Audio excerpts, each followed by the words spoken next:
Assalamu alaikum everyone. How are you all? Welcome to our lecture 16 of 20th century literature to ENG 4233. গত ক্লাসে আমরা আমাদের third text A Portrait of the Artist as a Young Man শেষ করেছি। আজকে আমরা আমাদের এই কোর্সের last text, the fourth text and the third novel শুরু করতে যাচ্ছি। Sons and Lovers by David Herbert Lawrence. Sons and Lovers by D.H. Lawrence. আজকে আমরা একটা ইন্ট্রোডাকশন নেব, একটা ওভারঅল আইডিয়া নেব যে মূল কাহিনীটা কি, এবং আমরা যে এই নভেলটা পড়তে যাচ্ছি কি কি বিষয় আমাদেরকে মাথায় রাখতে হবে, কি কি বিষয় আমাদের পরিষ্কার ধারণা রাখতে হবে। অন্যরা জয়েন করতে করতে আমরা কিছু জেনারেল ইনফরমেশন জেনে নেই সানস অ্যান্ড লাভার্স এই নভেলটা সম্পর্কে।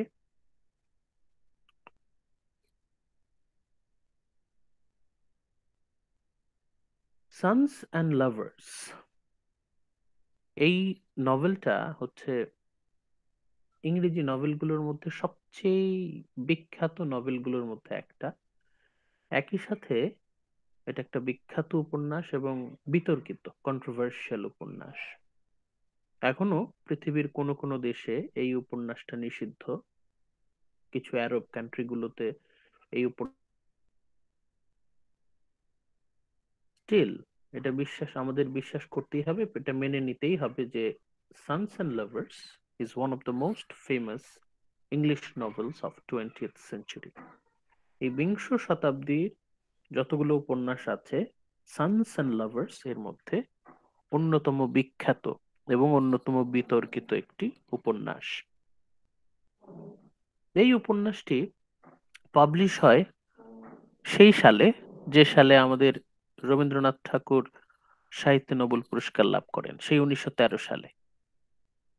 সানস অ্যান্ড লাভার্স উপন্যাসটা পাবলিশ হয় 1913 সালে। এই উপন্যাসটার বিষয়বস্তুটা কি? This novel tells the story of the Morel family. Sons and Lovers আমাদের এই নিউ আসসালামু আলাইকুম স্যার। টেক্সট উপন্যাসটি, ওয়ালাইকুম আসসালাম, আমাদের এই উপন্যাসটির মূল বিষয়টা actually it tells the story of the moral family. Moral পরিবার আমাদের সংস্কৃতিতে যেমন আছে চৌধুরী পরিবার, খান পরিবার, সৈয়দ পরিবার, ভুইয়া বংশ, সেরকম আমরা এই সানস অ্যান্ড লাভার্স উপন্যাসে আমরা একটা পরিবারের সাথে সাক্ষাৎ পাচ্ছি।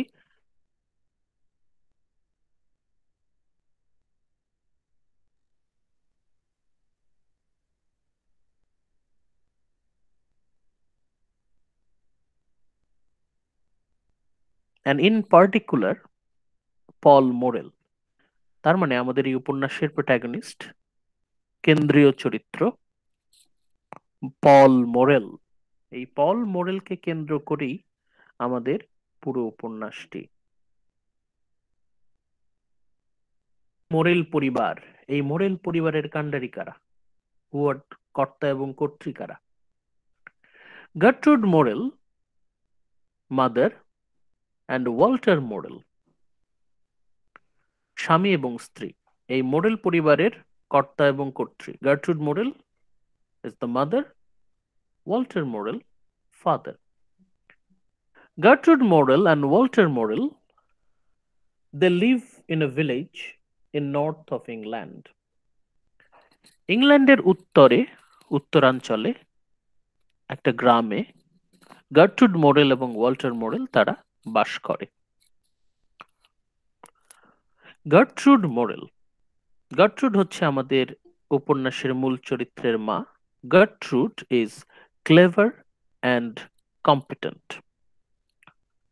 বুদ্ধিমতী, স্মার্ট, মহিলা বলতে আমরা যা বুঝি, বাস্তব বুদ্ধি সম্পন্ন, রুচিশীল।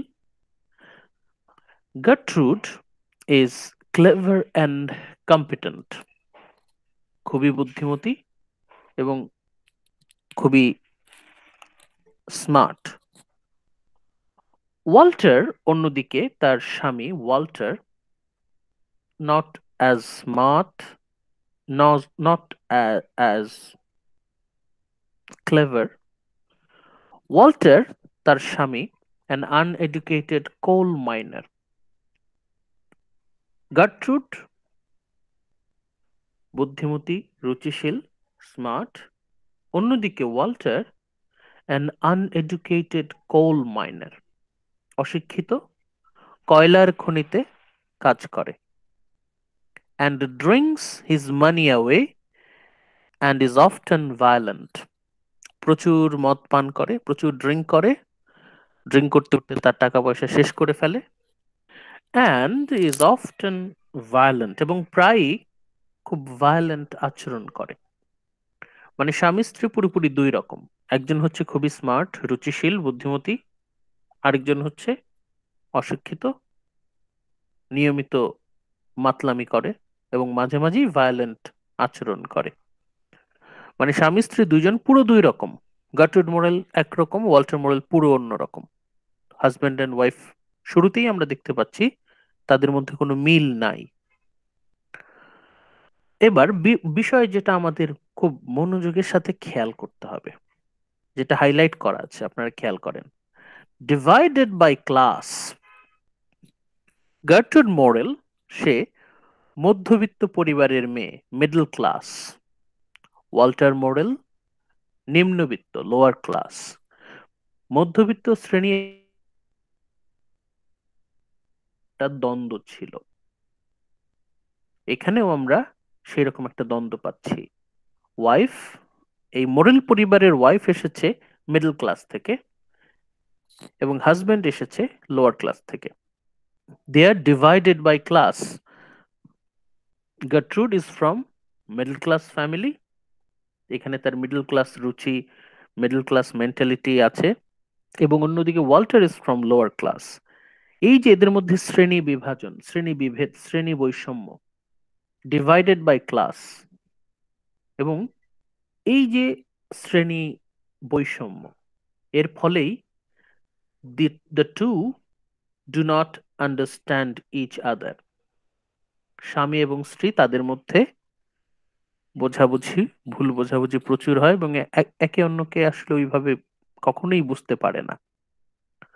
গার্ট্রুড অ্যান্ড ওয়াল্টার, আমাদের মূল চরিত্র পল মোরেলের বাবা এবং মা, Gertrude Morel, Walter Morel, they are divided by class and the two do not understand each other. দুজনের মধ্যে কোনো বনিবনা নাই, প্রচুর ঝগড়া হয়, মাঝে মাঝে মারামারিও হয়, ভায়োলেন্সও হয়, এবং ফাইনালি যেটা হয়, Gertrude is bitterly unhappy.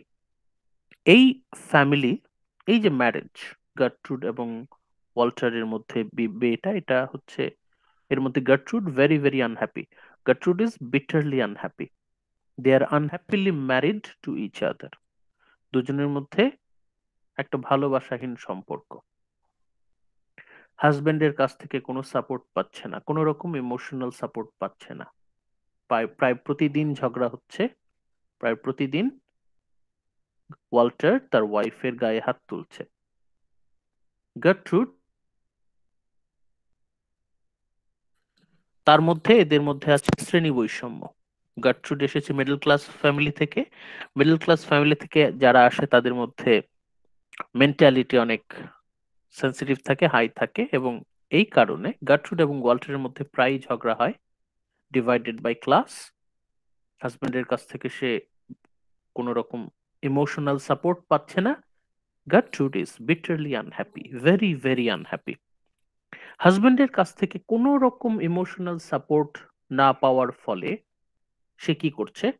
She pours all her love and ambition into her 4 children. Gertrude তার সমস্ত ভালোবাসা, সমস্ত আশা, সমস্ত স্বপ্ন তার বাচ্চাদের প্রতি। একটা না, দুইটা না, তিনটা না, they have 4 children. Lower class ফ্যামিলিতে যা হয়, এরা প্রচুর পরিমাণে সন্তান নেয়। ওয়াল্টার অ্যান্ড গার্ট্রুড সন্তান নিতে নিতে তারা 4 জন, দে টুক 4 চিলড্রেন। হাজবেন্ডের কাছ থেকে কোনো রকম সাপোর্ট পাচ্ছে না, এই জন্য গার্ট্রুড তার সমস্ত মনোযোগ, সমস্ত ভালোবাসা, সমস্ত কিছু তার বাচ্চাদের উপর কেন্দ্র করে। ইন পার্টিকুলার 4 জন, 4টা বাচ্চার মধ্যে সবচেয়ে বেশি মনোযোগ যার প্রতি, her oldest child William. William William Morel, বড় ছেলে, উইলিয়ামের প্রতি সমস্ত মনোযোগ। এখন বড় ছেলের প্রতি মায়ের এতটাই মনোযোগ, প্রতি পদে পদে ছেলেকে সে কন্ট্রোল করার চেষ্টা করে।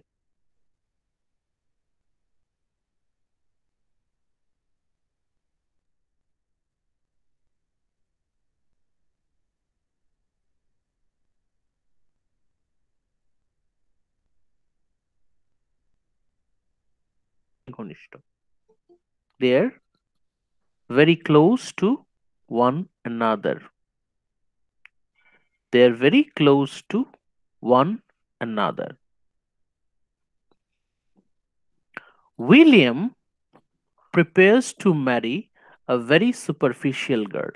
এর মধ্যে ঘটনাক্রমে বড় ছেলে একটা মেয়ের সাথে তার সম্পর্ক হয়, a very superficial girl, and his mother's against his mother's wishes, মায়ের মতের বিরুদ্ধে। এই যে মেয়ের সাথে ওর সম্পর্কটা হয়, এই মেয়ের প্রতি সম্পর্ক করার ক্ষেত্রে মায়ের কোনো অনুমতি ছিল না। ইট ওয়াজ এগেইনস্ট হিজ মাদার্স উইশ, মায়ের মতের বিরুদ্ধে। মায়ের মতের বিরুদ্ধে উইলিয়াম সম্পর্কে জড়িয়ে যাচ্ছে।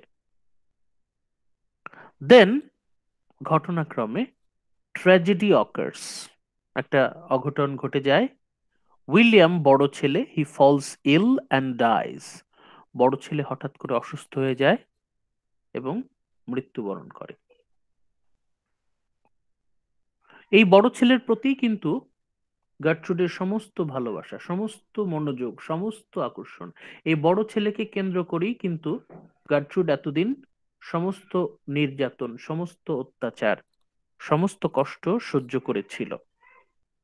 স্বামীর কাছ থেকে সে কোনো ভালোবাসা পাচ্ছে না, কোনো রকম ইমোশনাল সাপোর্ট পাচ্ছে না। প্রতিদিন ঝগড়া হচ্ছে, প্রতিদিন প্রায় ওয়াল্টার গার্ট্রুডের গায়ে হাত তুলছে। সমস্ত মনোযোগ, সমস্ত ভালোবাসা যাকে কেন্দ্র করে, সেই উইলিয়াম নিউমোনিয়ায় মারা যায়। উইথ উইলিয়াম গন, বড় ছেলের মৃত্যুর পর এখন গার্ট্রুড কাকে নিয়ে বাঁচবে? গার্ট্রুডের তখন সমস্ত ভালোবাসা, সমস্ত স্বপ্ন তখন তার দ্বিতীয় ছেলে পলকে কেন্দ্র করে। Gertrude's all love and hopes are pin on Paul. William তো মারা গেল, এখন তার গার্ট্রুডের সমস্ত স্বপ্ন কাকে কেন্দ্র করে? পলকে কেন্দ্র করে। এই পল মোরেল, যেটা আমরা শুরুতে বললাম, পল মোরেল হচ্ছে আমাদের এই উপন্যাস সানস এন্ড লাভার্স, এই উপন্যাসের মূল চরিত্র। পল হচ্ছে ভেরি ট্যালেন্টেড অ্যান্ড আর্টিস্টিক, খুবই ট্যালেন্টেড, প্রতিভাবান এবং আর্টিস্টিক। পল মোরেল প্রোটাগনিস্ট, সে একজন পেইন্টার, চিত্রশিল্পী। এতদিন গার্ট্রুডের সমস্ত মনোযোগ, সমস্ত ভালোবাসার কেন্দ্রবিন্দু ছিল উইলিয়ামের মৃত্যুর পর এখন সমস্ত মনোযোগ পলের প্রতি।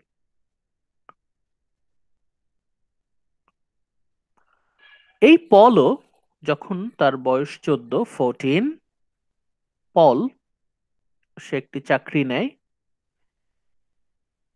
14 বছর বয়সে পলের সাথে একটা হাই মাইন্ডেড গার্ল, একটা খুব স্পিরিচুয়াল মাইন্ডেড গার্লের সাথে তার পরিচয় হয়। পল মেক্স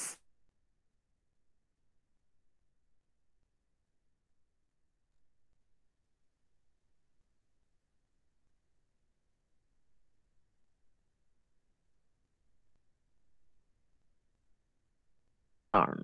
এখন জটিলতা তৈরি হচ্ছে। স্যার কিছু শুনতে পাইনি, একটু আবার বলেন। হ্যাঁ হ্যাঁ, আবার বলছি। কোথা থেকে রিপিট করবো? এই এই স্লাইড থেকেই? স্যার পলের রিলেশন। স্যার লাস্ট পয়েন্টটা। আচ্ছা, এই এই লাস্ট পয়েন্টটা। স্যার পল যে রিলেশনশিপে গেল সেখান থেকে। আচ্ছা, পলের স্যার বয়স পল যখন, এখান থেকে বলেন। হ্যাঁ হ্যাঁ, পল যখন, ওর বয়স যখন 14, তখন সে একটা চাকরি নিল এবং মিরিয়াম নামে এক রিলিজিয়াস মাইন্ডেড গার্লের সাথে তার রিলেশন হয়, বন্ধুত্ব হয়। এই এই বন্ধুত্ব একটা সময় ভালোবাসায় গড়ায়।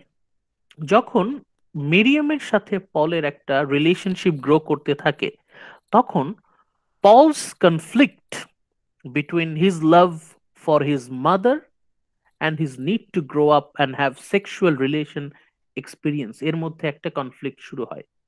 সহজ কথায় বলতে গেলে, পল যখন মিরিয়ামকে পছন্দ করে, তখন পলের মনের মধ্যে একটা দ্বন্দ্ব শুরু হয়। একদিকে তার মা, আরেকদিকে মিরিয়াম। একদিকে মিরিয়াম, আরেকদিকে মা। পল ডিফারেন্সিয়েট করতে পারছে না। পল যখনই মিরিয়ামকে ভালোবাসছে, তখনই পলের মনে হচ্ছে সে তার মাকে বঞ্চিত করছে, সে তার মায়ের সাথে বেইমানি করছে। আবার যখনই তার মায়ের কথা মনে পড়ছে, তখন তার মিরিয়ামের কথাও মনে পড়ছে। মানে তার মনের মধ্যে একটা কনফ্লিক্ট তৈরি হচ্ছে। যখনই সে মিরিয়ামের কথা চিন্তা করছে, তখনই মনে হচ্ছে সে তার মায়ের সাথে বেইমানি করছে। একটা কনফ্লিক্ট তৈরি হচ্ছে, একদিকে লাভ ফর মাদার, আরেকদিকে লাভ ফর গার্লফ্রেন্ড। এই দুটো লাভ যে আলাদা, এটা পল বুঝতে পারছে না। যখনই তার মায়ের সাথে আছে, তখন তার মনে হচ্ছে সে মাকেই সবচেয়ে বেশি ভালোবাসে। যখনই সে মিরিয়ামের সাথে মেলামেশা করতে যাচ্ছে, তখন তার মনে হচ্ছে, যদিও এটা তার আদার গার্লস, কিন্তু পলের মনে হচ্ছে যে যখনই সে মেয়েটির সাথে সম্পর্কে জড়িয়ে যাচ্ছে, তখনই তার মায়ের সাথে সে বিট্রেয়াল, বেইমানি করছে। একটা কনফ্লিক্ট তৈরি হচ্ছে তার মনে। একদিকে মা, আরেকদিকে মিরিয়াম। একদিকে ট্রুথ মাদার, আরেকদিকে মিরিয়াম, তার ফার্স্ট গার্লফ্রেন্ড।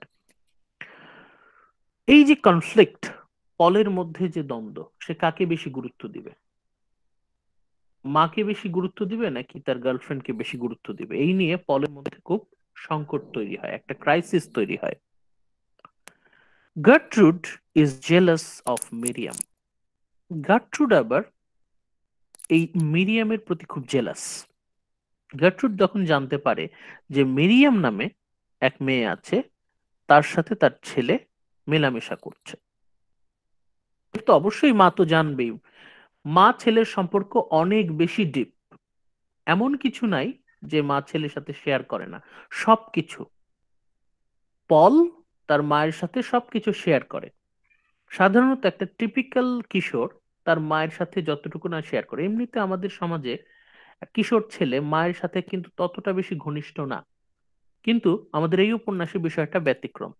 এখানে যেহেতু মায়ের সাথে বাবার একটা খারাপ সম্পর্ক চলছে, সেহেতু মায়ের সমস্ত মনোযোগ কিন্তু ছেলের প্রতি। ছেলে মায়ের সাথে অনেক বেশি ঘনিষ্ঠ। পল তার মায়ের সাথে অনেক বেশি ঘনিষ্ঠ, সে সবকিছু শেয়ার করে। এমন কিছু নাই যে তার মায়ের সাথে শেয়ার করে না। এখন পল তো সবকিছু বলছে, মিরিয়াম সম্পর্কে ওর মনে যা কিছু চলছে সে সবকিছু বলছে। ইভেন পল এই কথাও বলছে যে যখন আমি ওর কাছে যাই, তখন মায়ের কথা মনে পড়ে এবং তখন সে কষ্ট পায়। যখনই সে মিরিয়ামের কাছে যাচ্ছে, তখন পলের মনে করছে সে তার মাকে বঞ্চিত করছে, এবং এই কথাটাও কিন্তু সে তার মায়ের সাথে শেয়ার করেছে। গার্ট্রুড যখনই বুঝতে পারছে যে তার ছেলে ওই মেয়েটার প্রতি এতটাই আকৃষ্ট, তখন গার্ট্রুড কিন্তু ওই মেয়ের প্রতি জেলাস ফিল করছে। এটা এটা it is not so natural. মা তার ছেলের গার্লফ্রেন্ড, তার ছেলের বান্ধবীর প্রতি একটু জেলাস ফিল করছে। Gertrude is jealous of Miriam, এবং এর ফলে কি হয়? A tug of war. Tug of war কি? রশি টানাটানি খেলা হয় না? একদিকে এক গ্রুপ টানে, আরেকদিকে আরেক গ্রুপ। মাঝখানে পল দাঁড়িয়ে আছে, একদিকে তার মা টানছে, আরেকদিকে মিরিয়াম টানছে। A tug of war starts for Paul's love. এখন পল কাকে ভালোবাসবে? পল দুজনকেই যে ভালোবাসা যায় দুই ভাবে, মায়ের প্রতি ভালোবাসা একরকম, বান্ধবীর প্রতি ভালোবাসা আরেক রকম, বা গার্লফ্রেন্ড প্রেমিকার প্রতি ভালোবাসা আরেক রকম, কিন্তু এইটা পল বুঝতে পারছে না। পল খুবই একটা সংকটাপন্ন অবস্থার মধ্যে আছে, খুবই ক্রাইসিসের মধ্যে আছে। পল তার ভালোবাসা কাকে দেবে? দুজনকেই দিতে পারছে না।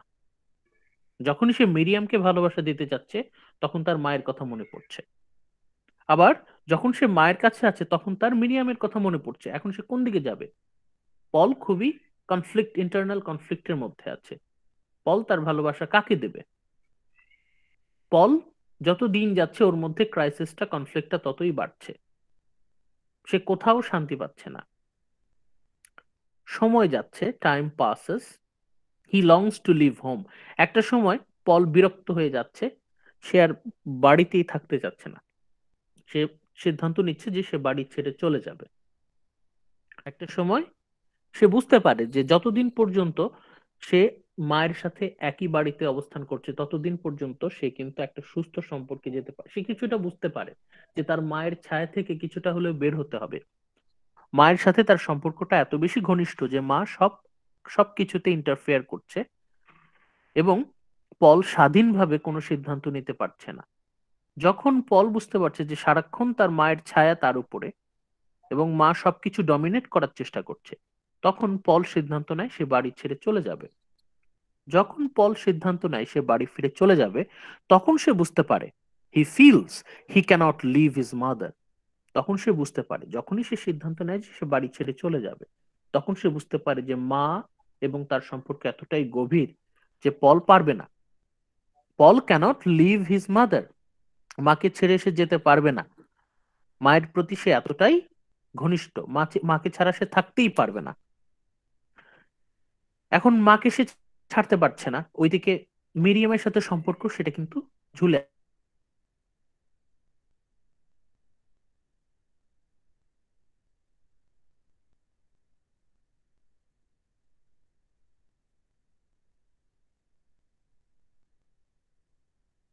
হি স্লিপ উইথ মেরিয়াম, সম্পর্কটাকে ম্যাচিওর করার জন্য, নেক্সট লেভেলে নেয়ার জন্য they sleep together, but the relationship is unsuccessful. After the sexual relationship, তাদের সম্পর্কটা ভালো হওয়ার পরিবর্তে উল্টা আরো ভেঙে যাচ্ছে। তাদের রিলেশনশিপটা ভেঙে যাচ্ছে, সম্পর্ক ভেঙে যাচ্ছে। বিভিন্ন কারণে মিরিয়ামের সাথে পলের সম্পর্ক, মানে পলের ফার্স্ট রিলেশনশিপটা ভেঙে যায়। তারপর Paul embarks on another relationship, Paul তখন আরেকটা সম্পর্কে জড়িয়ে যায়। কার সাথে? With a more earthy women called Clara, Clara নামে আরেক নারীর সাথে সে সম্পর্কে জড়িয়ে যায়। ক্ল্যারার সাথে যখন তার সম্পর্কটা হয়, with Clara he discovers the enormous power of passion.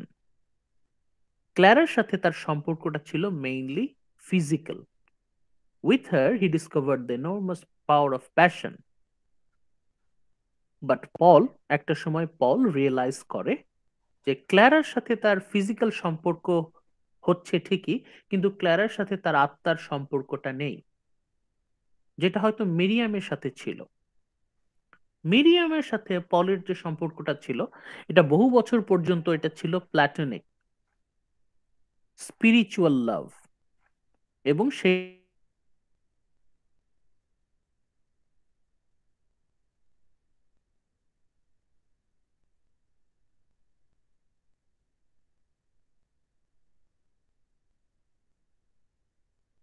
ক্ল্যারা is not his soulmate. তার মানে এই সম্পর্কটাও ভেঙে যাচ্ছে। স্যার কথা কেটে আসছে। আচ্ছা, আমি আবার বলছি। ক্ল্যারা সেকেন্ড গার্লফ্রেন্ড ক্ল্যারার সাথে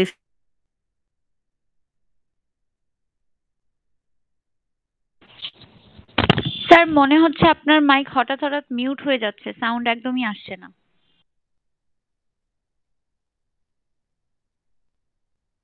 স্কুলমেট, তখন কিন্তু আবার সম্পর্কটা ভেঙে যাচ্ছে।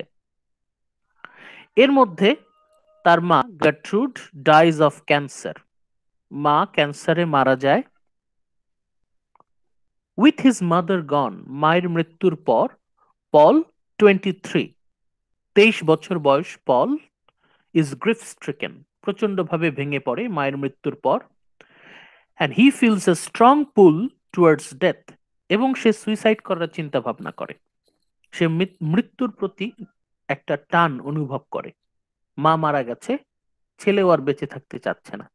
He feels a strong pool towards death, but the life urge in him, কিন্তু তার যে জীবনের প্রতি যে তার আকাঙ্ক্ষা, জীবনের প্রতি তার তৃষ্ণা প্রুভ স্ট্রঙ্গার। এবং ফাইনালি এই নভেলের শেষে আমরা দেখতে পাবো he sets off towards the golden lights of the city. সে তার এই গ্রাম ছেড়ে, যেখানে তার মা ছিল, সেই গ্রাম ছেড়ে সে চলে যাচ্ছে শহরে। He sets off towards the golden lights of the city to begin life anew. তার জীবনটাকে সে নতুন করে শুরু করতে সে শহরের পথে পাড়ি জমালো। এটা হচ্ছে খুব সংক্ষেপে আমরা যদি কাহিনীটাকে বলে থাকি। এখন আমরা এই একই কাহিনীটাকে অন্য একটা পয়েন্ট অফ ভিউ থেকে আমরা দেখি। The first part of the novel, আমাদের এই সানস অ্যান্ড লাভার্স, ডি.এইচ. লরেন্সের বিখ্যাত উপন্যাস সানস অ্যান্ড লাভার্স, এই উপন্যাসের ফার্স্ট পার্ট এর ফোকাসটা কি আমরা দেখি। The first part of the novel focuses on, আমাদের উপন্যাসের প্রথম পার্টের ফোকাস কি ছিল? Mrs Morel and her unhappy marriage to a drinking minor.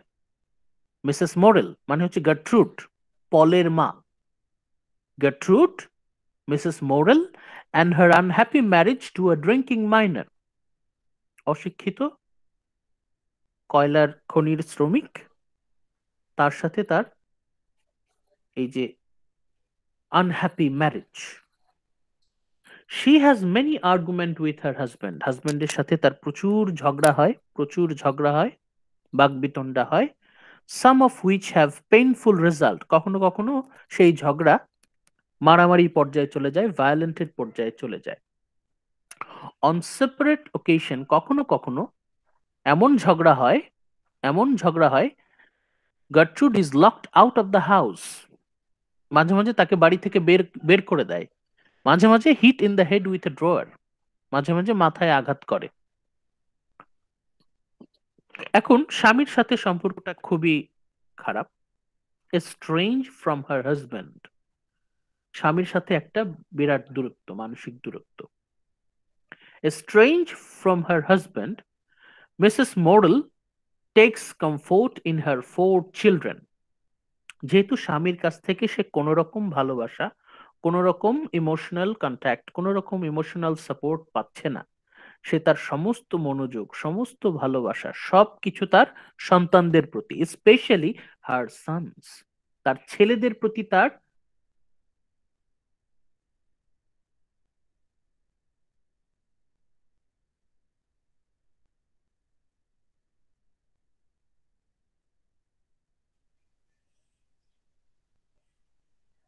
সবচেয়ে বেশি। ওকে, 1 minute.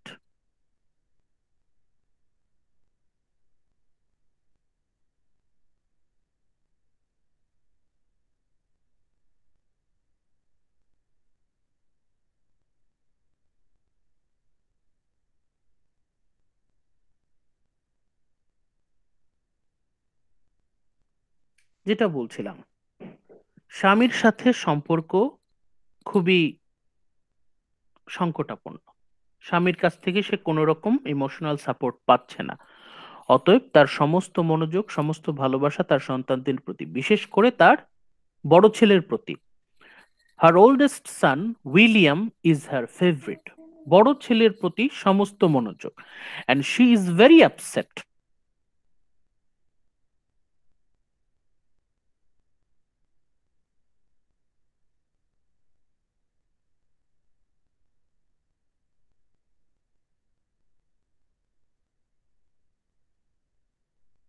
she is very upset when he takes a job. বড় ছেলে সে চাকরি নিয়ে লন্ডনে যাচ্ছে। যখন বড় ছেলে সিদ্ধান্ত নিল সে চাকরি নিয়ে লন্ডনে চলে যাবে, তখন কিন্তু এই সিদ্ধান্তটা সে মেনে নিতে পারছে না। শুধু সে লন্ডনে চাকরি নেয় তাই না, বড় ছেলে moves away from the family, say family থেকে সরে যায়, ফ্যামিলির সাথে আর থাকে না। এরপর আমরা অলরেডি জেনেছি when William sickens and dies a few years later, কিছু বছর পর উইলিয়াম যখন নিউমোনিয়ায় মারা যায়, she is crushed, গার্ট্রুড একেবারে ভেঙে পড়ে, not even noticing the rest of her children until she almost loses Paul. বড় ছেলের বড় ছেলের মৃত্যুর পর সে এতটাই ভেঙে পড়ে যে তার যে আরো ছেলে মেয়ে আছে এই বিষয়ে তার আর কোনো খেয়ালই থাকে না, not even noticing the rest of her children, অন্যান্য ছেলে মেয়েদের প্রতি তার খেয়ালই থাকে না, until she almost loses Paul second son as well, এমন এক পরিস্থিতি তৈরি হয় যে পল পর্যন্ত মৃত্যুর মুখোমুখি চলে যায় as well. From that point on, তারপর থেকে Paul becomes the focus of her life, তখন থেকে পলকে কেন্দ্র করেই তার সমস্ত জীবন।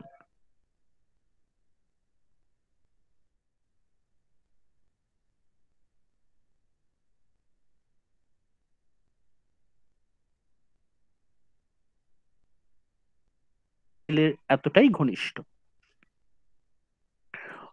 এরই মধ্যে দ্বিতীয় ছেলে Paul, Paul falls in love with Miriam Leivers, পলের প্রথম প্রেম, first girlfriend Miriam Leivers, who lives on a farm not too far from Morrill family. এই মিরিয়াম তাদের প্রতিবেশী, কাছাকাছি তারা থাকে। They carry on a very intimate but purely platonic relationship for many years. বহু বছর ধরে তাদের মধ্যে বেশ ঘনিষ্ঠ সম্পর্ক চলমান থাকে, কিন্তু এটা পুরোটাই spiritual, platonic relation, spiritual relationship between Paul and Miriam. Mrs Morel does not approve of Miriam, আমরা জেনেছি অলরেডি। হ্যাঁ বলেন স্যার, স্ক্রিন স্লাইড দেখতে পাচ্ছি না। ও, আজকে আবার নেটওয়ার্কের সমস্যা করছে। আচ্ছা দেখা যাক।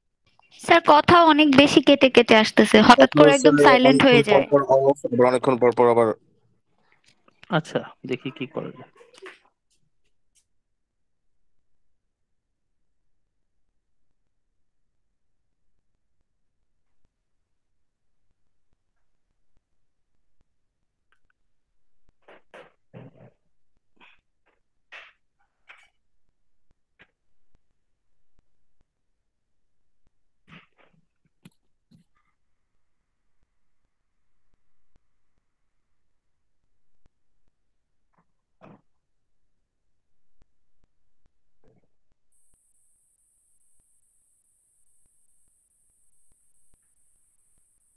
Please respond.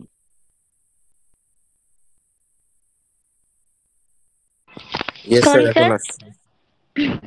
জি স্যার এসেছে। আমরা ছিলাম Mrs Morel Gertrude does not approve of Miriam, পলের সাথে তার যে প্রথম গার্লফ্রেন্ড, ফার্স্ট গার্লফ্রেন্ড, তার যে সম্পর্কটা, এটা গার্ট্রুড মেনে নিতে পারছে না কোনোভাবেই। মিরিয়ামকে গার্ট্রুড মেনে নিতে পারছে না, মানে পলের প্রথম বান্ধবীকে কোনোভাবেই তার মা মেনে নিতে পারছে না। এখন যেহেতু মায়ের সাথে ছেলের সম্পর্কটা অনেক ঘনিষ্ঠ এবং মা কোনোভাবেই তার প্রথম গার্লফ্রেন্ডকে মেনে নিচ্ছে না, this may be the main reason that Paul does not marry her, এটাই সম্ভবত মূল কারণ যে কারণে তাদের সম্পর্কটা ভেঙে যায়। তারপরও he constantly wavers in his feeling towards her, কিন্তু তারপরও পল প্রায় ফিল করে যে মিরিয়ামের প্রতি তার একটা আকর্ষণ রয়ে গেছে, একটা টান সে সবসময় অনুভব করে। পল মিটস ক্লারা ডেভিস, ক্লারা ডেভিসের সাথে পলের যে সাক্ষাৎ, Clara Davisকে a suffragette who is separated from her husband. Clara Davis, she is already married and she is a suffragette, a political activist.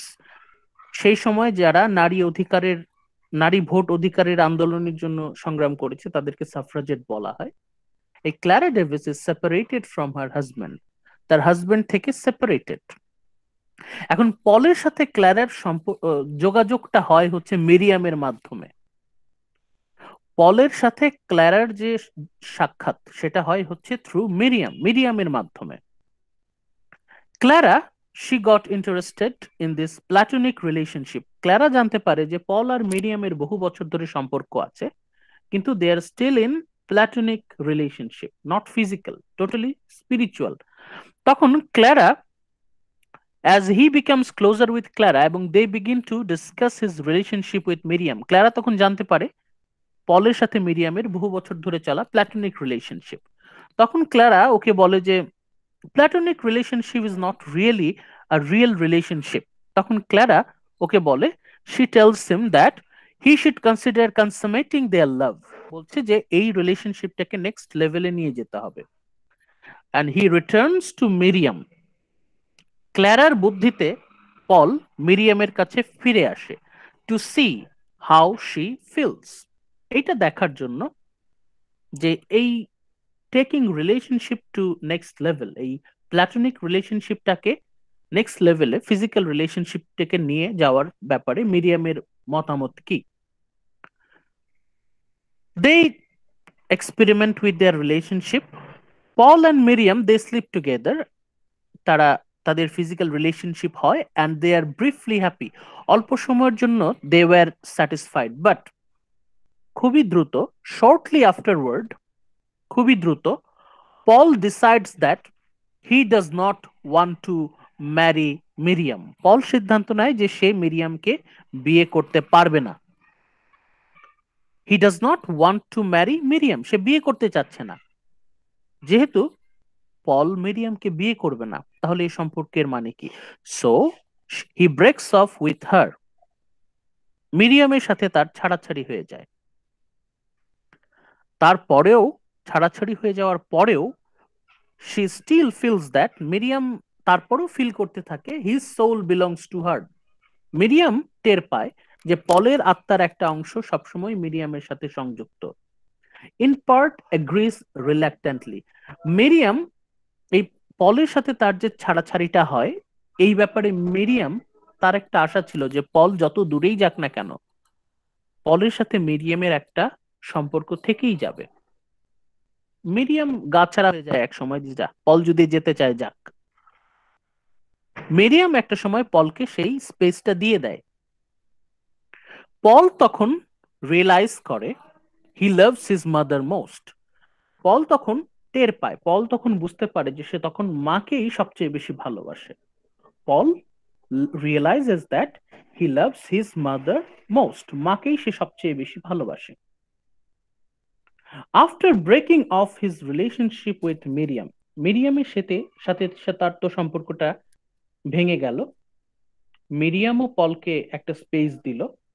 Then Paul begins to spend more time with Clara, Paul তখন ক্লারার সাথে আরো বেশি সময় দিতে থাকে। And they begin an extremely passionate love affair, তখন তাদের মধ্যে একটা ডিপ ফিজিক্যাল রিলেশনশিপ তৈরি হয়। So Clara and Paul, they are physically involved. However, Claraর সাথে ওর physical relation থাকলেও Clara, she does not want to divorce her husband Baxter. Clara আবার তার হাজবেন্ডকে ডিভোর্স দেবে না। হাজবেন্ড ওয়াইফ তারা আলাদা থাকে, কিন্তু ক্লারা তার হাজবেন্ডকে ডিভোর্স দেবে না। যেহেতু ক্লারা তার হাজবেন্ডকে ডিভোর্স দেবে না, কখনোই যেহেতু ডিভোর্স দেবে না, so they can never be married, মানে পল ক্লারা তাদের মধ্যে ফিজিক্যাল রিলেশনশিপ থাকলেও তারা বিয়ে করতে পারবে না। কেন বিয়ে করতে পারবে না? কারণ ক্লারা তার প্রথম হাজবেন্ডকে ডিভোর্স দেবে না। কেন ডিভোর্স দেবে না? তাহলে সে অনেক সুযোগ সুবিধা থেকে বঞ্চিত হবে। Clara will not divorce her husband, হাজবেন্ডের সাথে সম্পর্ক নেই, তারা আলাদা বসবাস করে, কিন্তু তারপরও ক্লারা কিন্তু তার হাজবেন্ডকে ডিভোর্স দেবে না। And so they can never be married. তাহলে পলের সাথে ক্ল্যারার বিয়ে হবে না। এরই মধ্যে আমরা একটু আগে জানলাম সামারিতে যে পলস মাদার ফলস ইল, মা ক্যান্সার হয়, গার্ট্রুড প্রচন্ড অসুস্থ হয়ে পড়ে। Paul devotes much of his time caring for her, তার মায়ের শেষ সময়টুকুতে পল মায়ের সাথে ছিল, মাকে সেবা করেছে। When he finally dies, Gertrude যখন মৃত্যুবরণ করে, পল ইজ ব্রোকেন হার্টেড, একটা সময় সে সুইসাইড করার চিন্তা ভাবনা করে। And after a final plea from Miriam তখন পলকে আরেকটা সুযোগ দেয়। পলের মায়ের মৃত্যুর পর পল যখন ভেঙে পড়ে, তখন মিরিয়াম তার ফার্স্ট গার্লফ্রেন্ড পলকে আবার একটা চান্স দেয়, বাট পল সেটা নিতে পারে না। Paul goes off alone at the end of the novel, নভেলের শেষে আমরা দেখতে পাই পল সবকিছু ছেড়ে চলে যাচ্ছে। এতদিন সে যেখানে ছিল সেই এলাকা ছেড়ে, তার গ্রাম ছেড়ে সে শহরের উদ্দেশ্যে পাড়ি জমালো। এখন এই হচ্ছে আমাদের সংক্ষেপে কাহিনীটা, এই হচ্ছে আমাদের মোটামুটি কাহিনী। তার মানে আমরা এখানে দেখতে পাচ্ছি যে উপন্যাসের মূল কথাটা হচ্ছে যে মা এবং ছেলের সম্পর্ক এতটাই ঘনিষ্ঠ যে ছেলে আর কোনো মেয়ের সাথে সম্পর্কে জড়াতে পারছে না। ফার্স্ট গার্লফ্রেন্ডের সাথেও সম্পর্ক টিকছে না, সেকেন্ড গার্লফ্রেন্ডের সাথেও সম্পর্ক টিকছে না। কোথাও না কোথাও তার মায়ের যে ডমিনেন্স, তার মায়ের যে ইনফ্লুয়েন্স, সেটা কিন্তু দায়ী। এখন আমরা একটু ঠান্ডা মাথায় লেটস রিভিউ, আমরা একটু চিন্তা করি। A woman of character and refinement, গার্ট্রুডকে আমরা বলেছি একজন স্মার্ট। পলের মা ভেরি স্মার্ট, ভেরি কালচার্ড, রুচিশীল, আধুনিক মহিলা, মধ্যবিত্ত পরিবারের মেয়ে, intellectual. A woman of character and refinement goes into lower class, কোন একটা কারণে ঘটনাক্রমে এই মধ্যবিত্ত পরিবারের মেয়ের সাথে বিয়ে হয় একটা লোয়ার ক্লাস ফ্যামিলির কয়লা খনির শ্রমিকের। এখন তাদের যে বিয়েটা হয়, marriage, it has no satisfaction, এখান থেকে তারা কোন রকম আনন্দ খুঁজে পায় না। A woman of character and refinement goes into lower class and has no satisfaction in her own life. পলের মা, তার জীবনে কোনো আনন্দ নেই, নিজস্ব কোনো আনন্দ সেটা খুঁজে পেতে ব্যর্থ হয়। হাজবেন্ডের সাথে খুবই খারাপ সম্পর্ক, পলের বাবা মা তাদের সম্পর্ক খুবই বিষাক্ত সম্পর্ক, টক্সিক রিলেশনশিপ, প্রায় ঝগড়া হয়। পলের মা পলের বাবার থেকে কোনো রকম ইমোশনাল সাপোর্ট পায় না, সেহেতু পলের মা গার্ট্রুড তার সমস্ত মনোযোগ সন্তানদের প্রতি। As her sons grow up, তার ছেলেরা বড় হচ্ছে,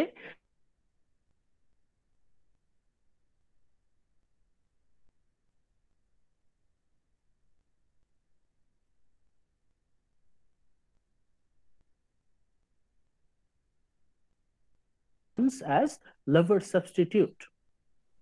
First the eldest, প্রথমে বড় ছেলে, তারপর second son.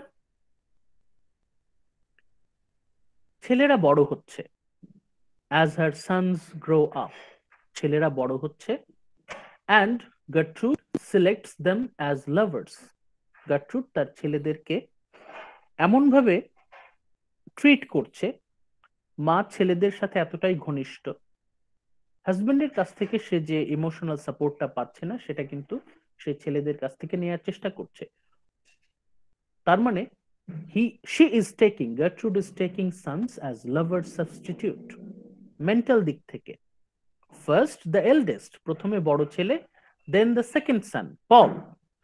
But when they come to manhood, তারা যখন বড় হচ্ছে, ছেলেরা যখন বড় হচ্ছে, এমন একটা সময় চলে আসে, দে ক্যান্ট লাভ, আগের সেই সম্পর্কটা কিন্তু আর থাকে না। ছোটবেলায় মা এবং ছেলের সম্পর্ক ঘনিষ্ঠ থাকবে, এটাই তো স্বাভাবিক, কিন্তু এমন একটা পর্যায়ে চলে আসে, ছেলেরা বড় হয়, দে ক্যান্ট লাভ, আগের মতো আর ঘনিষ্ঠ সম্পর্ক তারা রাখতে পারে না মায়ের সাথে। Because their mother is strongest power in their lives, তাদের জীবনে মায়ের প্রভাব ছিল সবচেয়ে স্ট্রং, সবচেয়ে শক্তিশালী, এবং মায়ের প্রতি ভালোবাসা তাদের এতটাই গভীর, এতটাই গাঢ় যে তারা আর কাউকে ভালোবাসতে পারে না। মাকে তারা এত বেশি ভালোবাসে, দুইজন ছেলে, উইলিয়াম এবং পল, দুইজনেই মাকে তারা এত বেশি ভালোবাসে যে তারা অন্য কাউকে আর ভালোবাসতে পারে না। অ্যাজ সুন, হাইলাইট করা আছে দেখেন, as soon as the young men come into contact with women there is a split. যখনই এই ইয়াং ম্যান, এই পল উইলিয়াম দুজনই তারা যখন অন্য নারীর সংস্পর্শে আসে দেয়ার ইজ এ স্প্লিট, তখন তারা কনফ্লিক্টে পড়ে যায়। মায়ের প্রতি ভালোবাসা এবং গার্লফ্রেন্ডদের প্রতি ভালোবাসা, এই নিয়ে তাদের একটা ক্রাইসিসের তৈরি হয় দুজনেই। William gives himself to A superficial women. William একটা সময় ঘটনাক্রমে এমন এক মেয়ের সাথে তার সম্পর্ক হয়, very superficial, not a deep women. Superficial women মানে শুধু বাহ্যিক দিক থেকেই দেখতে সুন্দর, বাট ইন্টেলেকচুয়ালি শ্যালো। উইলিয়াম বেছে বেছে এমন এক মেয়ের সাথে সম্পর্কে জড়িয়ে যায় যে intellectually shallow, and his mother's holds his soul. William যতই সম্পর্কে জড়াতে চাচ্ছে সে সম্পর্কে জড়াতে পারছে না, কারণ মায়ের প্রতি তার এতটাই বেশি টান। মায়ের কথা বারবার মনে পড়ে যাচ্ছে। উইলিয়াম যখনই সেই মেয়েটার কাছে যাচ্ছে তার মায়ের কথা মনে পড়ছে। বাট দ্য স্প্লিট কিলস হিম। কিন্তু এই যে উইলিয়াম, তার যে ক্রাইসিস, একদিকে মায়ের প্রতি ভালোবাসা, আরেকদিকে বান্ধবীর প্রতি ভালোবাসা, এই যে ক্রাইসিস, এটা কিন্তু সে নিতে পারে না। It kills him because he doesn't know where he is. William একটা সময় এই ক্রাইসিসটা আর নিতে পারছে না। একটা সময় মেন্টাল ফিজিক্যাল দুই কারণেই সে কিন্তু মৃত্যুবরণ করে। মানে মেন্টাল দিক থেকেও সে ছিল ইন ডিজাস্টার, ফিজিক্যাল দিক থেকেও সে কিন্তু নিউমোনিয়ায় আক্রান্ত হয়। একটা সময় উইলিয়াম মারা যায়। Paul gets a woman who fights for his soul. Paul, he was very lucky to get Miriam as his first girlfriend. পলের সাথে যখন মিরিয়ামের সম্পর্কটা হয়, মিরিয়াম কিন্তু ওকে স্পিরিচুয়ালি ডমিনেট করার চেষ্টা করে, এবং এই যে স্পিরিচুয়াল ডমিনেশন, এটা কিন্তু মায়ের দিক থেকেও আসছে। তার মানে first girlfriend also fights his mother. তার প্রথম গার্লফ্রেন্ডের সাথে তার মায়ের কিন্তু বেশ একটা সংঘর্ষ তৈরি হয়, a clash between Miriam and Gertrude. এদের মধ্যে কিন্তু একটা ক্ল্যাশ হচ্ছে। মাঝখানে পল কার দিকে যাবে, মায়ের দিকে যাবে নাকি বান্ধবীর দিকে যাবে? The son loves the mother.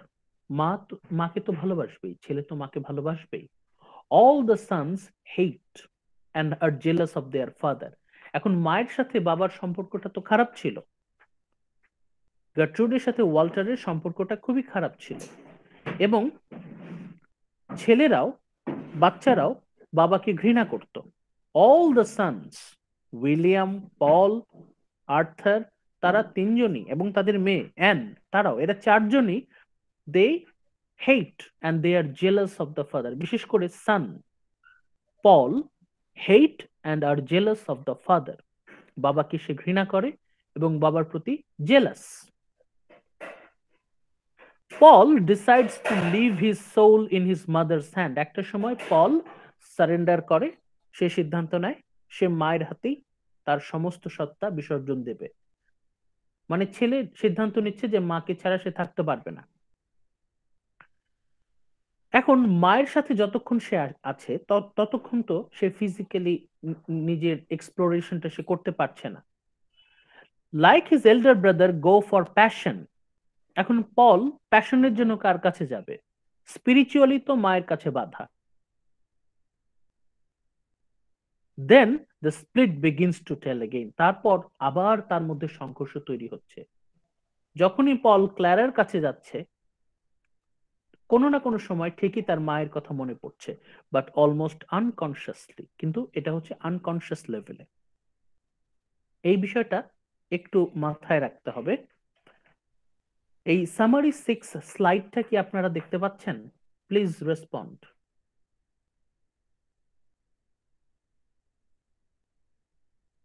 Yes, sir.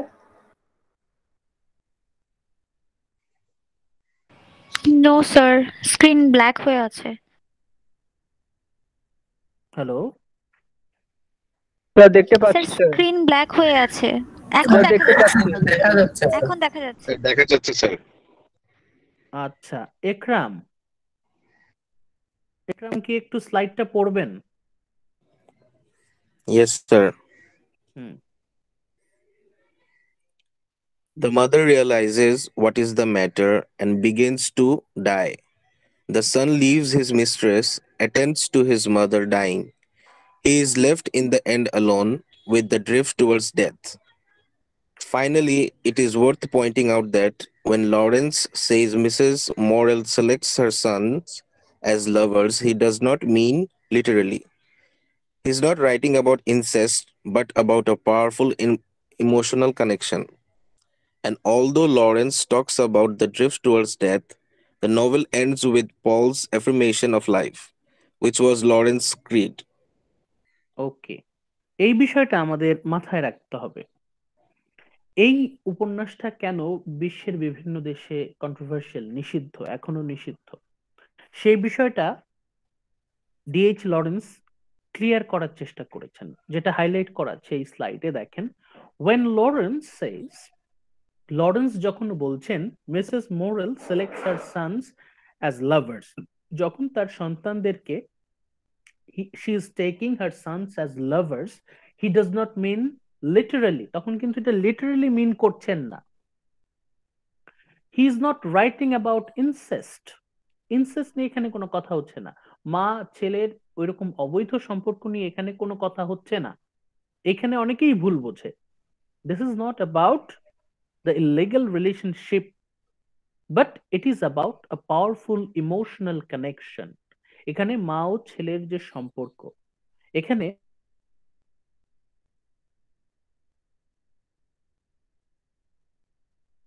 কিন্তু সেটা যখন একটা লিমিট ক্রস হয়ে যায়, when that relationship crosses the limit, যখন মা ছেলের সম্পর্ক অনেক বেশি ঘনিষ্ঠ হয়ে যায়, when it is abnormally close, এই ইমোশনাল কানেকশনটা যখন অনেক বেশি ঘনিষ্ঠ, তখন শুধু মায়ের কষ্ট হয় তাই না, ছেলেও অনেক রকম সমস্যার মধ্য দিয়ে যায়।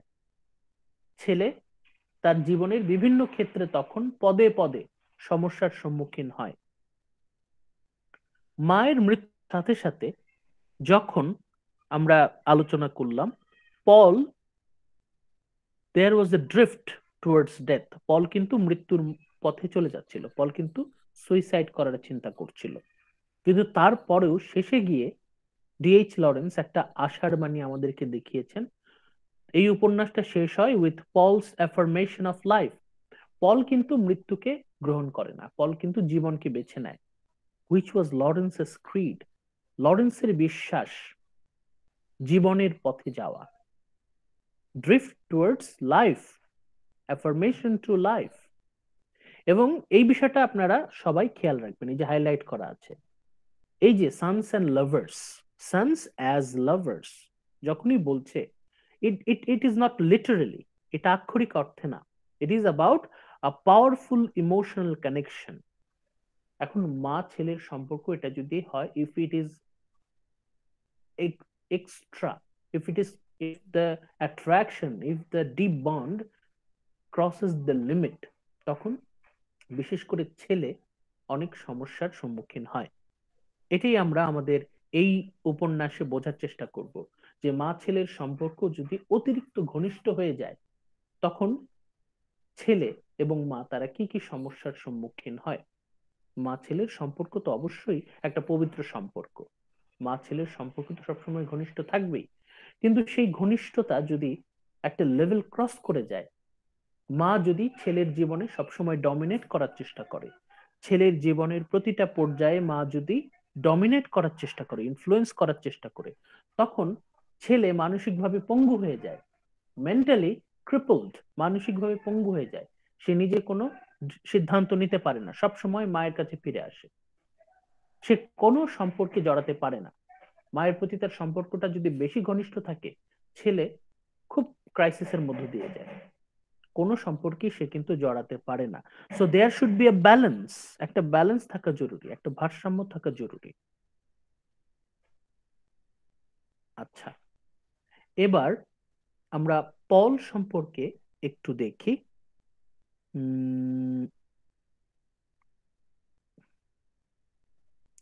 সুখদেব আছেন? সুখদেব সরকার।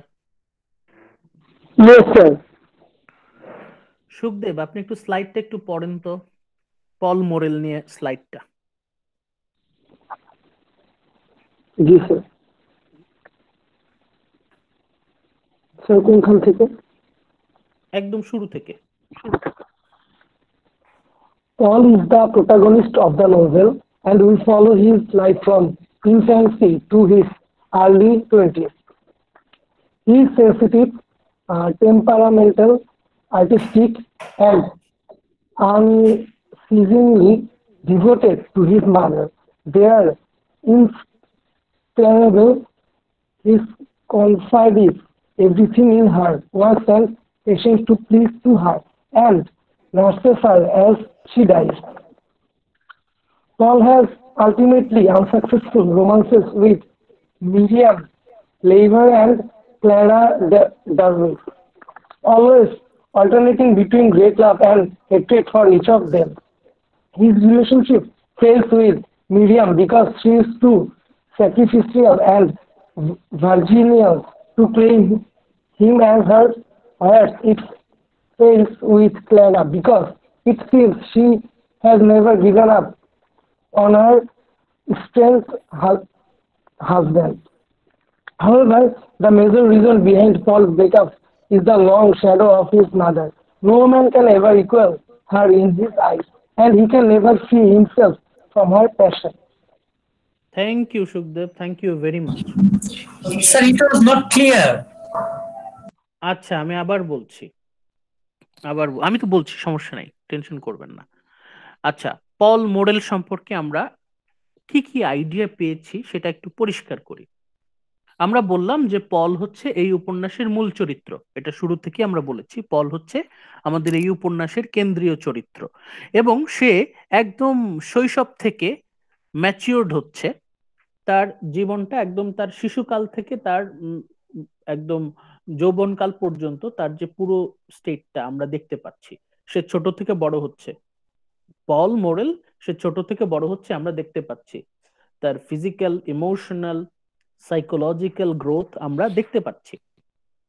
পলকে আমরা পাচ্ছি ভেরি সেন্সিটিভ, খুবই আবেগপ্রবণ, টেম্পারামেন্টাল, অল্পতেই সে রেগে যায়, মানে সে অল্পতেই রেগে যায়, টেম্পারামেন্টাল, আর্টিস্টিক।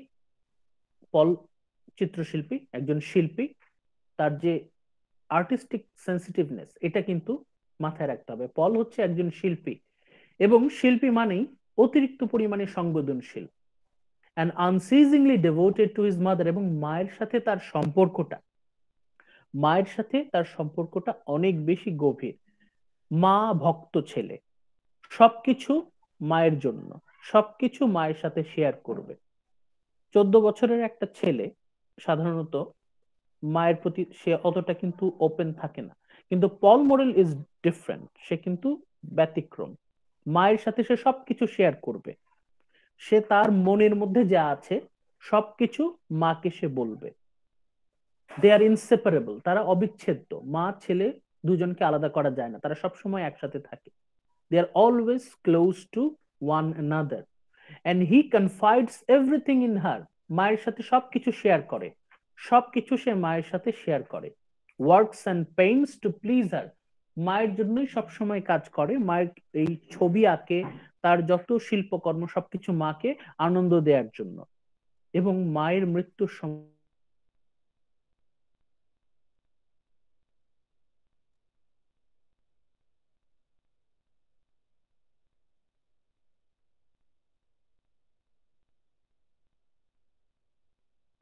এবং মায়ের সাথে অতিরিক্ত ঘনিষ্ঠতার কারণে,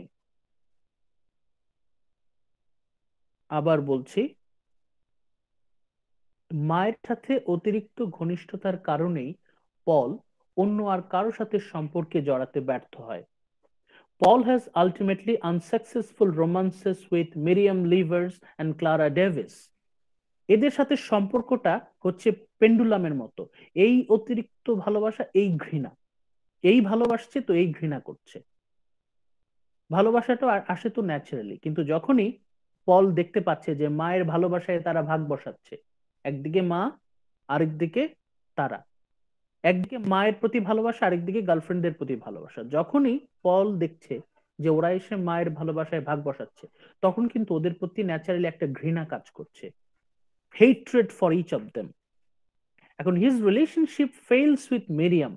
মিরিয়ামের সাথে তার সম্পর্কটা কেন ভেঙে যায়? কারণ she is too sacrificial and virginal, অতিরিক্ত পরিমাণে স্পিরিচুয়াল ছিল, এবং there is always a detachment. Miriam তার সোলমেট ছিল ঠিকই, কিন্তু প্যাশনেট রোমান্টিক পার্টনার হিসেবে কখনোই মিরিয়ামকে সে পায়নি। অ্যান্ড ক্ল্যারার সাথে সম্পর্কটা কেন হলো না? কারণ she has never given up on her strange husband. তার মধ্যে ক্ল্যারার সাথে সম্পর্কটা শুধু ফিজিক্যালি ছিল, কিন্তু ইমোশনাল ছিল না। Clara was not soulmate. Miriam soulmate ছিল, কিন্তু রোমান্টিক পার্টনার ছিল না। ক্ল্যারা রোমান্টিক পার্টনার ছিল, কিন্তু সোলমেট ছিল না। এর মাঝখানে মা তো সবসময় ছিলই। মাদার অলওয়েজ ইনফ্লুয়েন্সিং, মাদার সবসময় ডমিনেট করছে। However, the major reason behind Paul's breakup, কেন পল তার দুটো সম্পর্কই ভেঙে গেল? The long shadow of his mother, কারণ মায়ের ছায়া, মায়ের প্রভাব, মায়ের ইনফ্লুয়েন্স এতটাই তীব্র যে কোনো সম্পর্কেই সে যেতে পারছে না।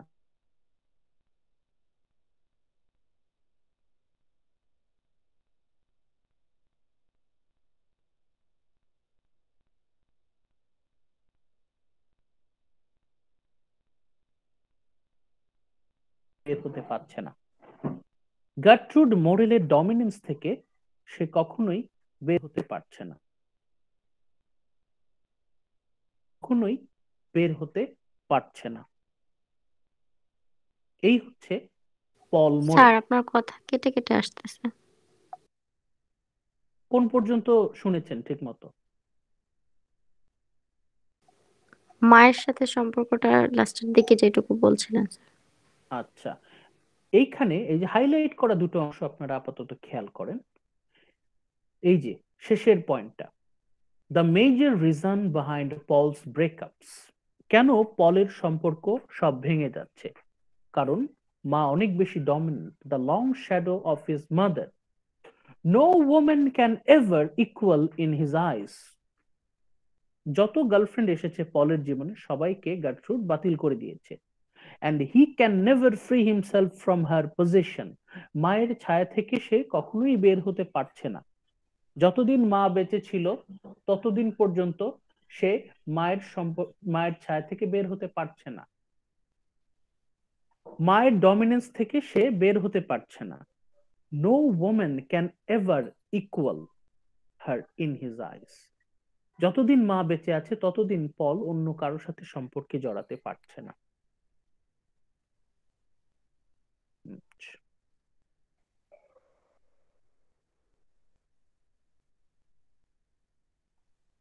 আপনার কি স্লাইড দেখতে পাচ্ছেন? জি স্যার, দেখতে পাচ্ছি। আসিফ, আসিফ, এই স্লাইডের প্রথম 3টা পয়েন্ট একটু পড়েন তো।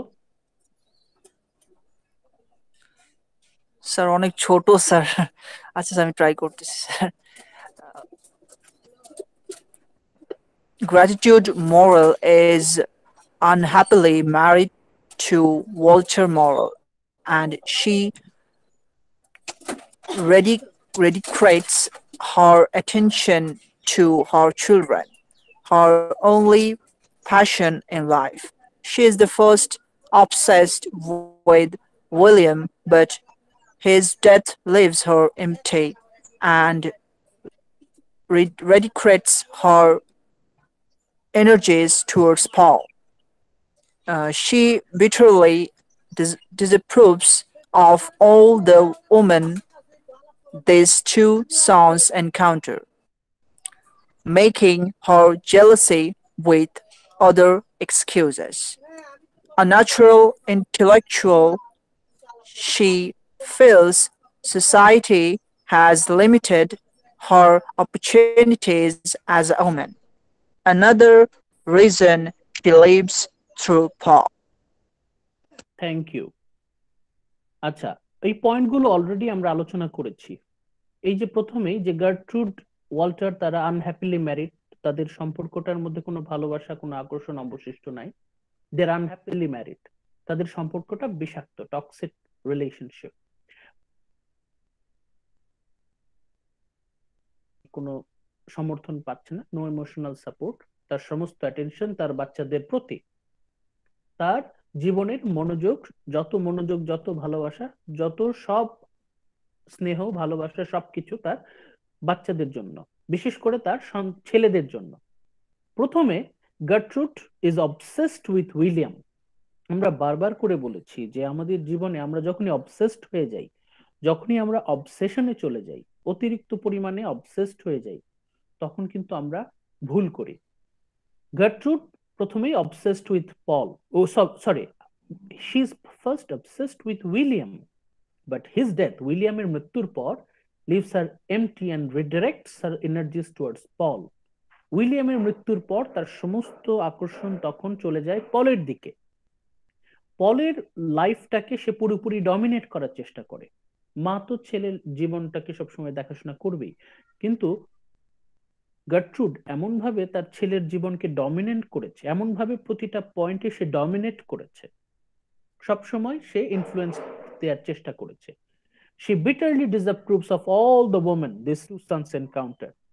তার প্রথম বড় ছেলে, মেজর ছেলে, এদের দুই ছেলের জীবনে যত নারী এসেছে সবাইকে সে বাতিল করে দিয়েছে। Masking her jealousy with other excuses. সে নানা রকম অজুহাত দিয়েছে, কিন্তু আমরা যদি মনোযোগ দিয়ে দেখি তাহলে সব জায়গায় Gertrude was jealous of her sons girlfriends.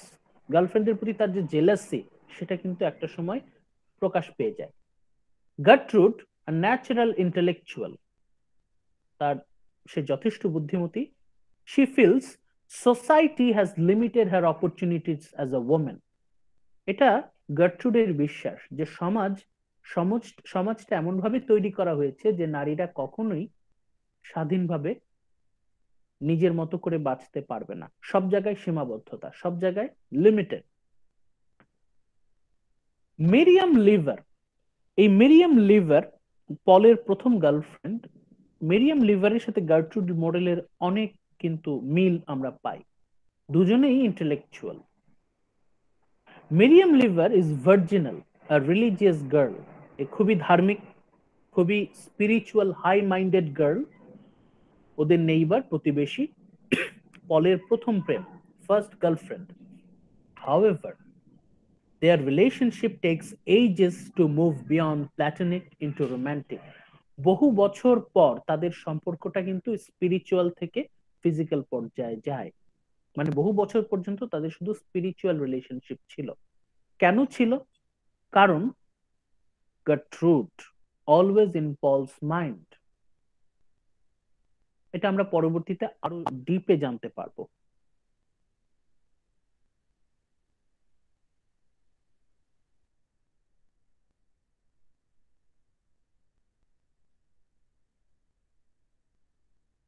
Sir hello. Slide দেখা যাচ্ছে না স্যার। চাইনি। ওকে, শুনতে পাচ্ছেন? জি হ্যাঁ, স্যার, শুনতে শুনতে পাচ্ছি। পাচ্ছি। She loves Paul deeply. Miriam পলকে সত্যি সত্যি গভীরভাবে ভালোবাসে, but Paul never wants to marry her. Paul তাকে বিয়ে করতে চায়নি অ্যান্ড বিলং টু হার। পলের ধারণা, পল যদি মিরিয়ামকে বিয়ে করে ফেলে, পল যদি মিরিয়ামকে বিয়ে করে ফেলে, ইফ পল ম্যারিজ মিরিয়াম, তাহলে ওর স্বাধীনতা খর্ব হয়ে যাবে। পল কখনোই মিরিয়ামের কাছে বিলং করতে চায় না। পলের ধারণা মিরিয়াম ওকে সব জায়গায় ইনফ্লুয়েন্স খাটাবে, সবসময় ডমিনেট করার চেষ্টা করবে। পল একটা ফ্রি লাইফ চায়, একটা স্বাধীন জীবন চায়। পলের ধারণা বিয়ে করে ফেললে সে পরাধীন হয়ে যাবে। এখানে কিন্তু আমরা সেই পুরাতন ছায়া, কার ছায়া, আমরা সেই জন ট্যানারের ছায়া কিন্তু পাচ্ছি। আবার এখানে আমরা এসে সেই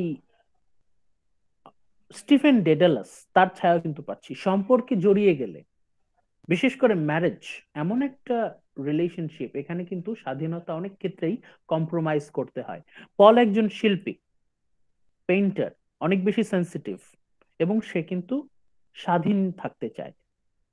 মিরিয়ামের সাথে সে ঠিকই ইনভলভড, কিন্তু পল মিরিয়ামকে বিয়ে করতে চায় না and belong to her, say belong করতে চায় না। কারণ পলের ধারণা marriage will compromise his ultimate freedom. In his words, rather, he sees her a more sacrificial spiritual soulmate. পল মিরিয়ামকে বারবার তার সোলমেট হিসেবে দেখেছে, spiritual soulmate, and less as a sensual romantic lover. মিরিয়ামকে সে কখনোই একজন রোমান্টিক পার্টনার হিসেবে দেখেনি, কারণ তাদের সম্পর্কটা in spite of their physical relationship, তারপরেও মিরিয়ামকে সে কিন্তু একজন স্পিরিচুয়াল সোলমেট হিসেবে সবসময় দেখেছে। এদিকে পলের মা Gertrude, who feels threatened by মিরিয়ামস intellectuality, এখন গার্ট্রুড তো বুঝে ফেলেছে এই মিরিয়াম হচ্ছে স্পিরিচুয়ালি ডমিনেট করবে ছেলেকে। এখন এই মেয়ে তো আমার ছেলেটাকে সম্পূর্ণ দখল করে ফেলবে, তাহলে কোনোভাবেই এই মেয়েকে সংসারে আনা যাবে না। তাহলে গার্ট্রুড কিন্তু প্রথম থেকেই বাতিল করে দিচ্ছে মিরিয়ামকে। Mrs Morel is jealous, threatened, Mrs Morel ভয় পাচ্ছে, পলের মা গার্ট্রুড ভয় পাচ্ছে যে মিরিয়াম তার ইন্টেলেকচুয়ালিটি দিয়ে সব জায়গায় ডমিনেট করবে, অলওয়েজ রিইনফোর্সেস হিজ ডিসডেইন ফর মিরিয়াম। যেহেতু মিরিয়াম একজন ইন্টেলেকচুয়াল এবং মিরিয়াম স্পিরিচুয়ালি ডমিনেট করবে পলকে, তাহলে পলের হৃদয়ে গার্ট্রুডের জন্য কোনো জায়গা থাকবে না। এই জন্য সব জায়গায় আমরা দেখব যে গার্ট্রুড মিরিয়ামের প্রতি তার একটা জেলাসি এবং হেট্রেড সব সময় কিন্তু কাজ করবে। যদিও গার্ট্রুড মিরিয়াম তাদের মধ্যে অনেক মিল, তারপরেও গার্ট্রুড মিরিয়ামকে কখনোই দেখতে পারে না। Gertrude is always jealous, always hateful towards Miriam Leivers. আর এইদিকে পল কখনোই এমন একটা মেয়ের সাথে সম্পর্কে যাবে না যাকে তার মা অপছন্দ করে। Gertrude always ডিসঅ্যাপ্রুভস Miriam. গার্ট্রুড সবসময় মিরিয়ামকে কিন্তু ঘৃণা করছে, জেলাস ফিল করছে। এখন গার্ট্রুড কখনোই মিরিয়ামকে মেনে নেবে না, সেই ক্ষেত্রে পল কখনোই মিরিয়ামের সাথে সম্পর্কে জড়াবে না, যেহেতু মাদার ডাজ নট অ্যাপ্রুভস, মা মেনে নেবে না, এই জন্য কিন্তু পল এই সম্পর্কে জড়াতে পারবে না। এখন আমরা একটা ইন্টারেস্টিং পার্টে আসি, অ্যাবাউট ডিএইচ লরেন্স। কে পড়বেন?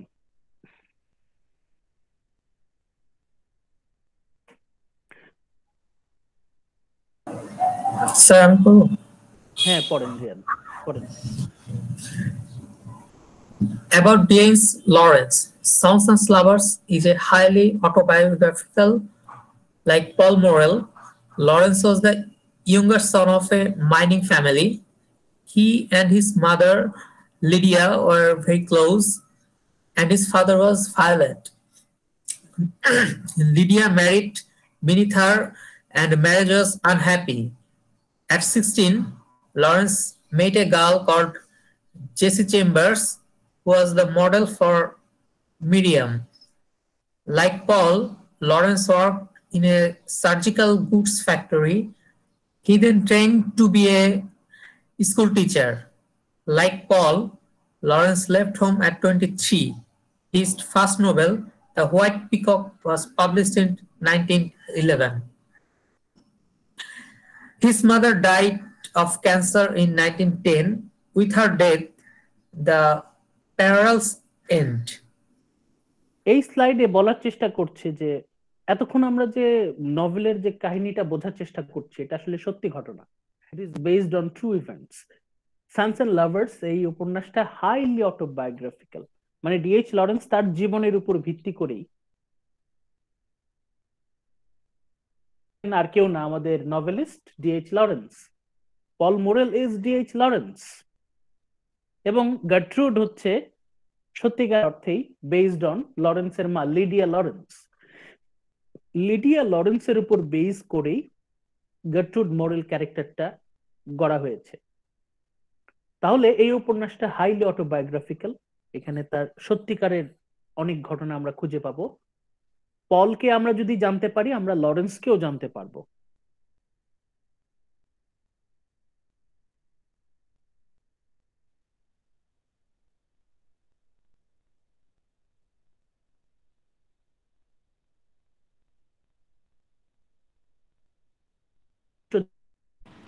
স্যার কথা শুনতে পাচ্ছি না।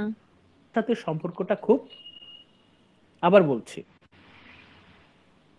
হি অ্যান্ড হিজ মাদার লরেন্স এবং লরেন্সের mother Lydia were very close, তারা খুবই ঘনিষ্ঠ ছিল। And his father was violent, এবং বাবা মায়ের সাথে প্রায় খুব দুর্ব্যবহার করত। Lydia married beneath her, Lydia তার যে সোশ্যাল স্ট্যাটাস তার থেকে একটু লোয়ার ক্যাটাগরিতে সে বিয়ে করেছিল। And the marriage was unhappy. সত্যিকার অর্থেই আমাদের লরেন্স যে নভেলিস্ট, তার বাবা মায়ের যে সম্পর্কটা সেটা খুবই বিষাক্ত ছিল। ম্যারেজ ওয়াজ আনহ্যাপি, প্রচুর প্রতিদিনই প্রায় ঝগড়া হতো বাবা মার মধ্যে। 16 বছর বয়সে জেসি চেম্বার্স নামে এক মেয়ের সাথে আমাদের নভেলিস্টের সম্পর্ক হয়। এই জেসি চেম্বার্স এর উপর বেস করেই মেরিয়াম লিভার্স ক্যারেক্টারটা তৈরি করা হয়েছে, based on true characters. Like পলের মতোই Lawrence worked in a surgical goods factory. Paul যে ফ্যাক্টরিতে কাজ করতো যেরকম, ওই রকম ফ্যাক্টরিতেই লরেন্স কাজ করতো। He then trying to be a school teacher, Paul নিয়েছিল। পলের মতো লরেন্সও 23 বছর বয়সে ঘর ত্যাগ করেছিল, বাড়ি ঘর ছেড়ে চলে গিয়েছিল। হিজ মাদার লিডিয়া, গার্ট্রুডের মতো লিডিয়াও ক্যান্সারে মারা যায় 1910 সালে। মায়ের মৃত্যুর সাথে সাথে মানে মিলটা শেষ হয়ে যায়। তাহলে আমরা বলতে পারি আমাদের সানস এন্ড লাভার্স পুরো উপন্যাসটাই হচ্ছে মানে অলমোস্ট, এটা কি শুধু মানে পুরোপুরি রিপ্রেজেন্ট করে পলকে, লরেন্স? অনেকটাই লরেন্স অনেকটাই মানে নিজেকে কি তুলে ধরছে সবকিছুতে? হ্যাঁ, অনেকটাই। মানে আমরা যদি পলকে চিনতে পারি তাহলে আমরা লরেন্সকে চিনতে পারবো, আমাদের উপন্যাস যিনি ঔপন্যাসিক নভেলিস্ট তাকে চিনতে পারবো। গার্ট্রুডকে যদি চিনতে পারি মানে তাহলে উনি জেমস জয়েসের মতো অনেকটা নিজের গল্প নিজেই তৈরি করেছেন। হ্যাঁ, নিজের গল্প নিজেই বলছেন। আচ্ছা, মানে আমরা গত উপন্যাসে পোর্ট্রেট যেমন জেমস জয়েসের প্রথম জীবনের গল্প পড়লাম, আমরা সানস এন্ড লাভার্সেও আমাদের ডিএইচ লরেন্সের তার প্রথম জীবনের গল্পটা পড়ছি। আমরা গার্ট্রুডকে যদি চিনতে পারি তাহলে আমাদের নভেলিস্টের মা লিডিয়া সম্পর্কেও জানতে পারবো। ডিএইচ লরেন্স তার বাবা মার সম্পর্কটা কেমন ছিল, বিষাক্ত সম্পর্ক, সেটাও কিন্তু আমরা এই উপন্যাস থেকেও জানতে পারি। সহজ কথা, আমরা যদি পল মোরেলকে চিনতে পারি আমরা আমাদের উপন্যাস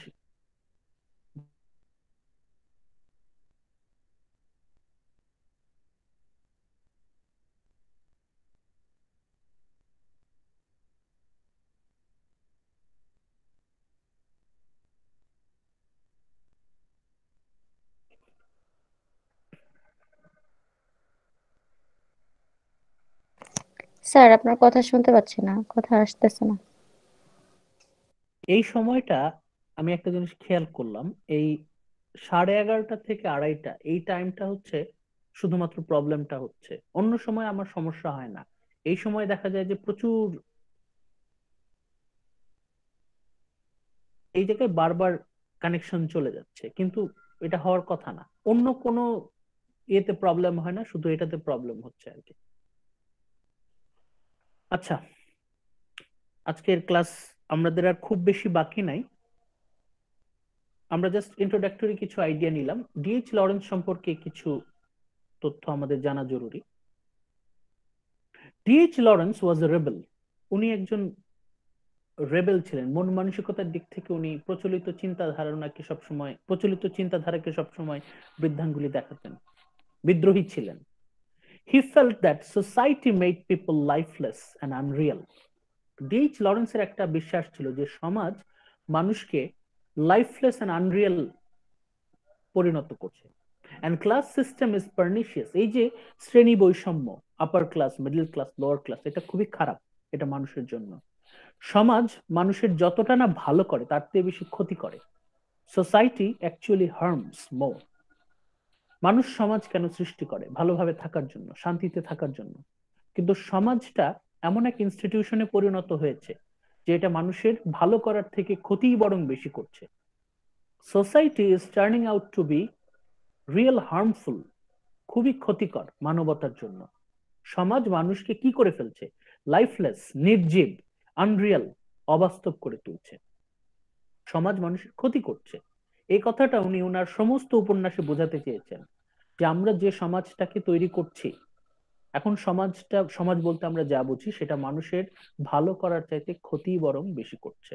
মানুষকে একটা নির্জীব, অবাস্তব প্রাণীতে পরিণত করছে। মানুষ যত সমাজে সাথে ইনভলভ হচ্ছে, মানুষ তত অসামাজিক হিসাবে বেড়ে উঠছে। সমাজ মানুষের ক্ষতি করছে, এই কথাটাই লরেন্স বারবার বলতে চাচ্ছেন যে সমাজ মানুষের ক্ষতি করছে।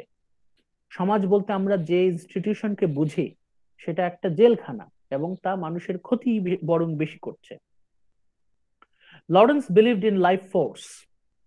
আমাদের জর্জ বার্নার্ড শ, উনি যেমন লাইফ ফোর্সের সমর্থক ছিলেন, লরেন্সও লাইফ ফোর্সের সমর্থক। উনি বিশ্বাস করতেন in man's natural instinct.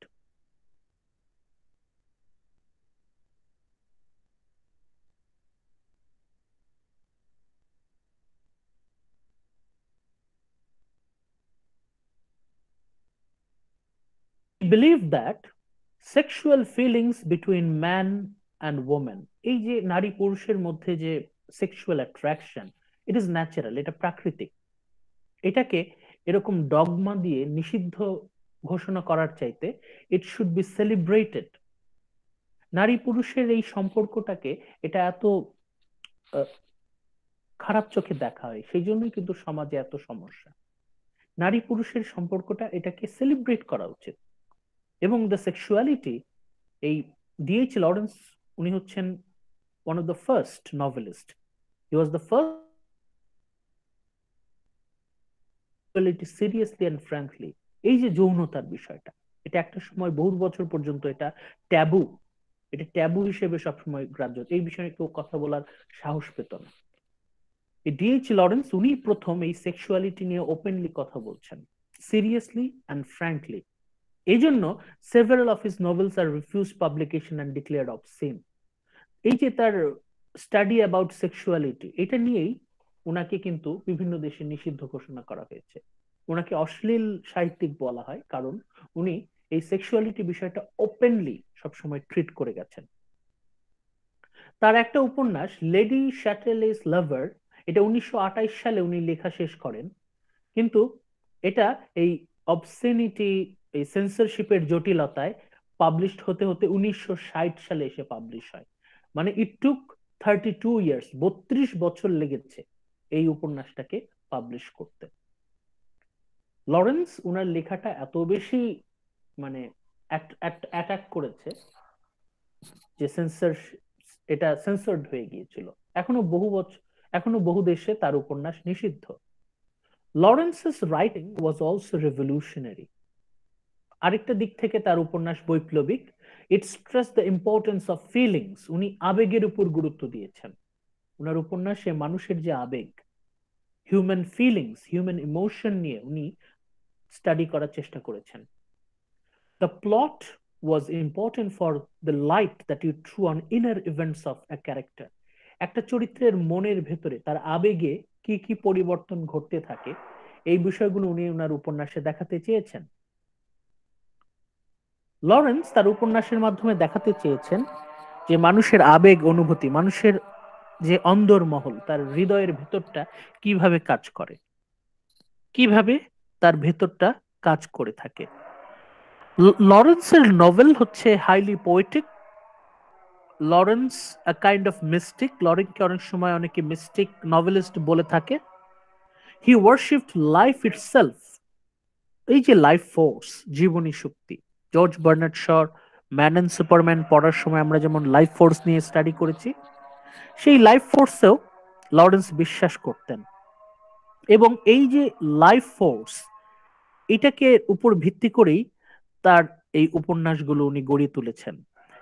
He attempted to convey his feelings and passed on his belief in these novels. তার উপন্যাসে এই যে জীবনের প্রতি আমাদের আকাঙ্ক্ষা, এই যে জীবনী শক্তি, এই জীবনী শক্তির বলেই আমরা বেঁচে থাকি, এই বিষয়টা উনি ওনার উপন্যাসে বারবার তুলে ধরার চেষ্টা করেছেন। To some extent he succeeded. তিনি সফল হয়েছেন। In the West, এই যে পশ্চিমা সাহিত্যে the 20th century has been an era of greater openness. এই লরেন্সের দেয়া যে সাহস, এই সাহসে অনুপ্রাণিত হয়ে অনেকেই এই একটা সময় যে বিষয়গুলো নিষিদ্ধ, ট্যাবু হিসেবে গণ্য করা হতো, সেই বিষয়গুলো অনেকেই সাহসিকতার সাথে ওপেনলি ডিসকাস করছেন, particularly in the area of feelings, বিশেষ করে মানুষের আবেগ অনুভূতি নিয়ে যে এই যে স্টাডি করা, এই বিষয়টা কিন্তু লরেন্স দ্বারা অনেকেই অনুপ্রাণিত। Lawrence inspired a number of novelist. আচ্ছা, আজান দিচ্ছে, 2 মিনিট ব্রেক দিই।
আমরা তাহলে আজকের লেকচারটা মোটামুটি একটা র্যাপ আপ দিয়ে দিই। আজকে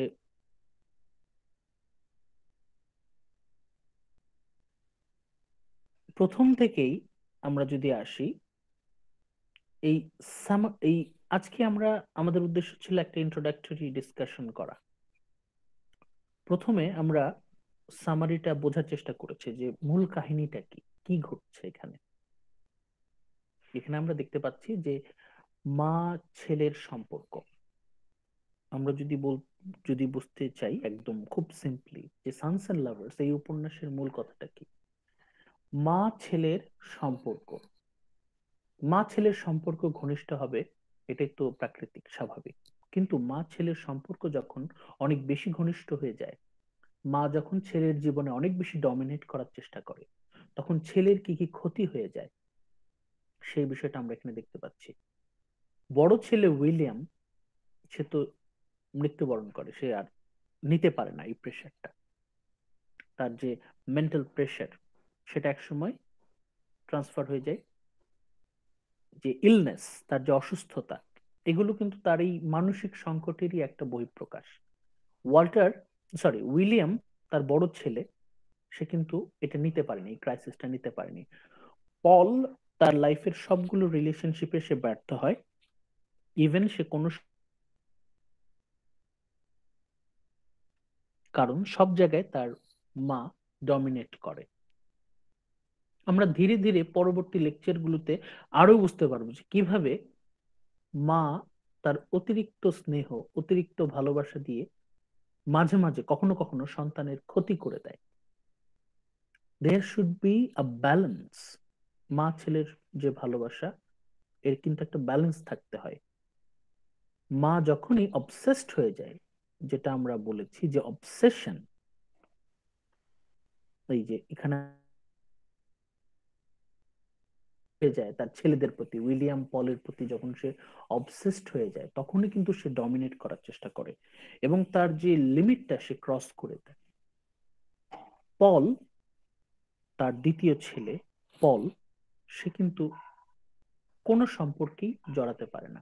মানে মায়ের প্রতি তার সম্পর্কটা এতটাই প্রবল, এতটাই ঘনিষ্ঠ, সে কিন্তু অন্য আর কোনো সম্পর্কেই জড়াতে পারে না। সে সব সম্পর্ক তৈরিতে স্টাডি করার চেষ্টা করব, এবং তার সাথে এটা দেখলাম যে এই উপন্যাসটা এটা অলমোস্ট অটোবায়োগ্রাফিক্যাল, আত্মজীবনীমূলক উপন্যাস। মানে আমরা পল মোরেল সম্পর্কে যদি জানতে পারি, পল মোরেলের যে জটিলতা এই সম্পর্কে যদি বুঝতে পারি, এটা কিন্তু শুধু পল মোরেলের জটিলতা না, এটা ডিএইচ লরেন্স আমাদের মোরেলের সাথে গার্ট্রুড মোরেলের যে সম্পর্কের জটিলতা, এটা শুধুমাত্র পল আর গার্ট্রুডের জটিলতা না, এটা লরেন্স এবং লিডিয়ারও জটিলতা ইন ট্রু লাইফ।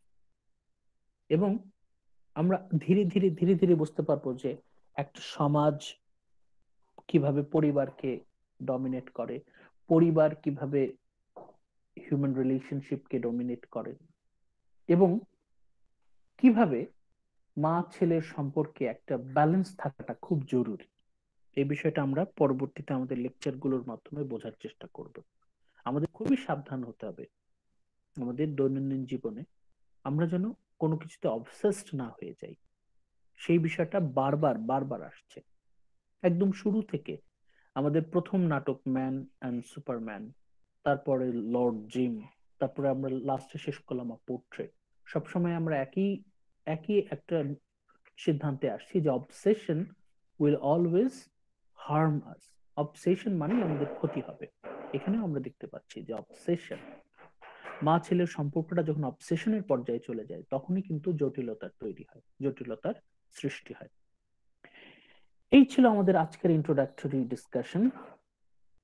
এটা আপনারা, এই স্লাইডটা অ্যাভেলেবল আছে, গুগল ক্লাসরুমেও দেয়া আছে, আপনাদের ওই মেসেঞ্জার গ্রুপেও দেয়া আছে। আপনারা এটা স্টাডি করলে মোটামুটি আইডিয়াটা পাবেন। সামারিটা, এই আইডিয়াটা আমাদের প্রয়োজন হবে, এই আইডিয়াটা আমাদের লাগবে পরবর্তী যে আলোচনাগুলো আমরা করব, আরো ডিপে আমরা যাব, সেই ক্ষেত্রে আমাদের এই আলোচনা কাজে লাগবে। কিছু কি জিজ্ঞেস করতে চাচ্ছেন? আজকে তো বেশ কিছু আমার কথা বোঝা যায়নি, আমি সেগুলো আবার রিপিট করেছি।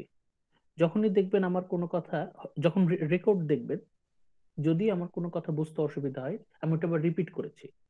আমার এখানে তো নেট মাঝে মাঝেই মানে কানেকশন চলে যাচ্ছে, নেট আছে কিন্তু ওই গুগল ক্লাসরুমের কানেকশনটা কোনো কারণে চলে যাচ্ছে। আমি তখন সেটা আবার রিপিট করেছি, একটু ধৈর্য ধরে শুনবেন। আমি সবকিছুই বেশ কয়েকবার রিপিট করে বলেছি, আপনাদের সমস্যা হওয়ার কথা না। স্যার প্রেজেন্টেশন সম্পর্কে বলতে চেয়েছিলেন? হ্যাঁ, প্রেজেন্টেশন। স্যার আমার একটা ক্লাস আছে নুজহাত ম্যামের, আমি যেতে পারি? ও আচ্ছা, প্রেজেন্টেশন সম্পর্কে আপনার ইয়েটা দিয়েই আপনি তাহলে জয়েন করেন ওটাতে। প্রেজেন্টেশন নিয়ে আমাদের প্ল্যান হচ্ছে আপনারা প্রেজেন্টেশনটা রেডি করতে থাকেন, ধীরে ধীরে প্ল্যান করেন আপনাদের টপিক কি নেবেন। Sir hello. জি বলেন। স্যার প্রেজেন্টেশনটা স্যার একটু টাফ হয়ে যাচ্ছে স্যার, অন্য কোনো অপশন কি স্যার দেওয়া যায় না স্যার?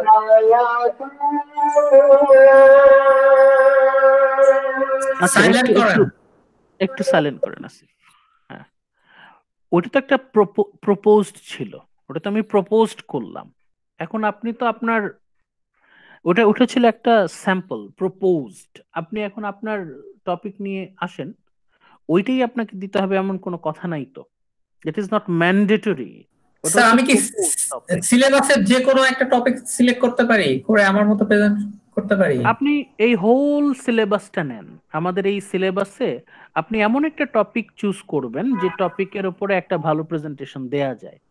এখন এটা কি স্যার অডিও প্রেজেন্টেশন হবে, মানে রেকর্ডিং করে আপলোড করব? এটা হচ্ছে আপনি ওই আমি যেভাবে প্রেজেন্ট করছি আপনাদের সামনে, এখানে আপনারা দেখতে পাচ্ছেন কিনা, এই যে স্লাইড করে আমি প্রেজেন্ট করছি, এটা একটা হতে পারে। আপনি চাইলে স্লাইড করে প্রেজেন্ট করতে, স্লাইড করতে অসুবিধা হয় তাহলে শুধু ভিডিও প্রেজেন্ট করতে পারেন, ক্যামেরার সামনে দাঁড়িয়ে আপনি প্রেজেন্ট করতে পারেন। আপনার যদি ভিডিও প্রেজেন্টেশন দিতে অসুবিধা হয়, আপনি অডিও এই যে এইখানে যেমন আপনারা কথা বলছেন, এখানে কথা বলে প্রেজেন্ট করতে পারেন, অথবা আপনি অডিও রেকর্ড করতে পারেন। অডিও রেকর্ড করে আমাকে পাঠাতে পারেন। স্যার কয় মিনিটের? অপশন আচ্ছা, 15 মিনিটের, সরি 15 মার্কসের একটা প্রেজেন্টেশন। আপনারা কত মিনিটে, এটা একটা প্রশ্ন। আপনি এমন একটা টপিক চুজ করবেন যেটা খুব বেশি ছোটও না, আবার অনেক বেশি ইলাবোরেটও না, একটা ফোকাস থাকবে, এবং আপনি চেষ্টা করবেন মিনিমাম 10 মিনিটস কথা বলা যেন যায়। স্যার অন্তত 10 মিনিট। টপিকটাকে আপনাকে আগে কনফার্ম করে নিতে হবে। টপিকটা আমাকে আগে একটু দেখিয়ে নেবেন। Okay, টপিকটা আমাকে একটু দেখিয়ে নিলে আমি হয়তো বলে দেবো যে এখানে একটু অ্যাড করেন। বলবো যে হয়তো এই টপিকটা বেশি ছোট হয়ে গেছে, ঠিক আছে, আপনি আরেকটু বড় করেন, অথবা আপনার টপিকটা বেশি বড় হয়ে গেছে, একটু ছোট করেন, আমাকে একটু দেখিয়ে নেবেন। স্যার এই আজকের এটাও তো অ্যাড করা যাবে যদি ইফ আই উইশ। হ্যাঁ, আপনি পারবেন, আপনার হাতে সময় আছে তো। Yes, আপনি sir. দেখেন, আপনাদের হাতে সময় আছে, আপনারা আস্তে আস্তে প্রেজেন্টেশন সম্পর্কে চিন্তা করেন। আপনারা যদি গ্রুপ ড্রামা প্রেজেন্টেশন দিতে চান, গ্রুপ করে, No, গ্রুপে no, যদি no, sir. আপনারা I will be single. না না, আমি অন্যদের কথা বলছি, অন্যদের কথা স্যার বলছি। গ্রুপের বিষয়টা স্যার একটু যদি ক্লিয়ার করতেন। হ্যাঁ, গ্রুপের বিষয়টা হচ্ছে আপনারা গ্রুপে প্রেজেন্টেশন বিভিন্নভাবে দেয়া যায়। অনেকগুলো আইডিয়া আছে, আমি জাস্ট আপনাদেরকে কিছু আইডিয়া শেয়ার করছি যে আমরা এই যে চারজন প্রোটাগনিস্ট শুরু থেকে পেয়েছি, ট্যানারকে পেয়েছি, জিমকে পেয়েছি, তারপর স্টিফেনকে পেয়েছি, আজকে আমরা পলকে পাচ্ছি, সামনে পল সম্পর্কে আরো জানতে পারবো। এদেরকে নিয়ে আপনারা একটা প্রেজেন্টেশন করতে পারেন, ড্রামাটিক প্রেজেন্টেশন। ড্রামাটিক প্রেজেন্টেশন বলতে যে তাহলে আপনাদেরকে স্ক্রিপ্ট তৈরি করতে হবে, মানে এই ক্যারেক্টারগুলোকে নিয়ে আপনারা নিজের একটা ড্রামা তৈরি করবেন, অথবা মানে ড্রামাটিক প্রেজেন্টেশন থাকবে আপনাদের। সেটা আমরা আপনাদের নিজেদের স্ক্রিপ্ট হতে হবে। আপনারা আরো কিছু ক্যারেক্টার নিয়ে আসতে পারেন। ম্যান এন্ড সুপারম্যান থেকে আপনি অ্যান হোয়াইটফিল্ডকে আনতে পারেন, তারপর জিম থেকে আপনি মার্লো বা জুয়েলকে আনতে পারেন, স্টিফেন ডেডালাস থেকে আপনি স্টিফেন ডেডালাসের বাবাকে আনতে পারেন, স্টিফেন ডেডালাসের মাকে আনতে পারেন। তারপর আজকে আমরা বেশ কিছু ক্যারেক্টার পেলাম, মিরিয়াম লিভার্স, গার্ট্রুড মোরেলস, পল মোরেল, উইলিয়াম, এদেরকে নিয়েও আনতে পারেন। ড্রামাটিক প্রেজেন্টেশনটা হচ্ছে আপনারা এই উপন্যাসগুলো থেকে ক্যারেক্টারগুলোকে নিয়ে নেবেন, তারপর আপনারা স্ক্রিপ্ট তৈরি করতে পারেন। এটা জাস্ট একটা আইডিয়া। আরেকটা করতে পারেন গ্রুপ প্রেজেন্টেশন, সেটা হচ্ছে যদি স্ক্রিপ্ট রাইটিংটা আপনাদের কাছে অনেক বেশি জটিল মনে হয়, তাহলে আপনারা মানে এই লেকচার ওয়াইজ ডিস্ট্রিবিউট করে আপনারা গ্রুপ প্রেজেন্টেশন দিতে পারেন। ফর এক্সাম্পল, আপনারা 4 জন আছেন, 4 জন যদি থাকেন সেই ক্ষেত্রে আপনারা হয়তো 8টা লেকচার নিলেন, 8টা লেকচার নিয়ে ভাগাভাগি করলেন, অথবা 4 জন মিলে আপনারা একটা টেক্সট কমপ্লিট করতে যদি চান, যেমন ম্যান এন্ড সুপারম্যানের উপরে আপনারা 4 জন প্রেজেন্টেশন দিবেন, আপনারা ভাগ ভাগ করে নিলেন, প্রত্যেকে 10 মিনিট করে বলবেন, তাহলে 4 জনে 40 মিনিট, এরকম ভাগ ভাগ করে থাকবে। আপনাদের পার পার্সন 10 মিনিটস প্রেজেন্টেশন থাকবে, ওটা আপনারা এখন যেভাবে সাজান।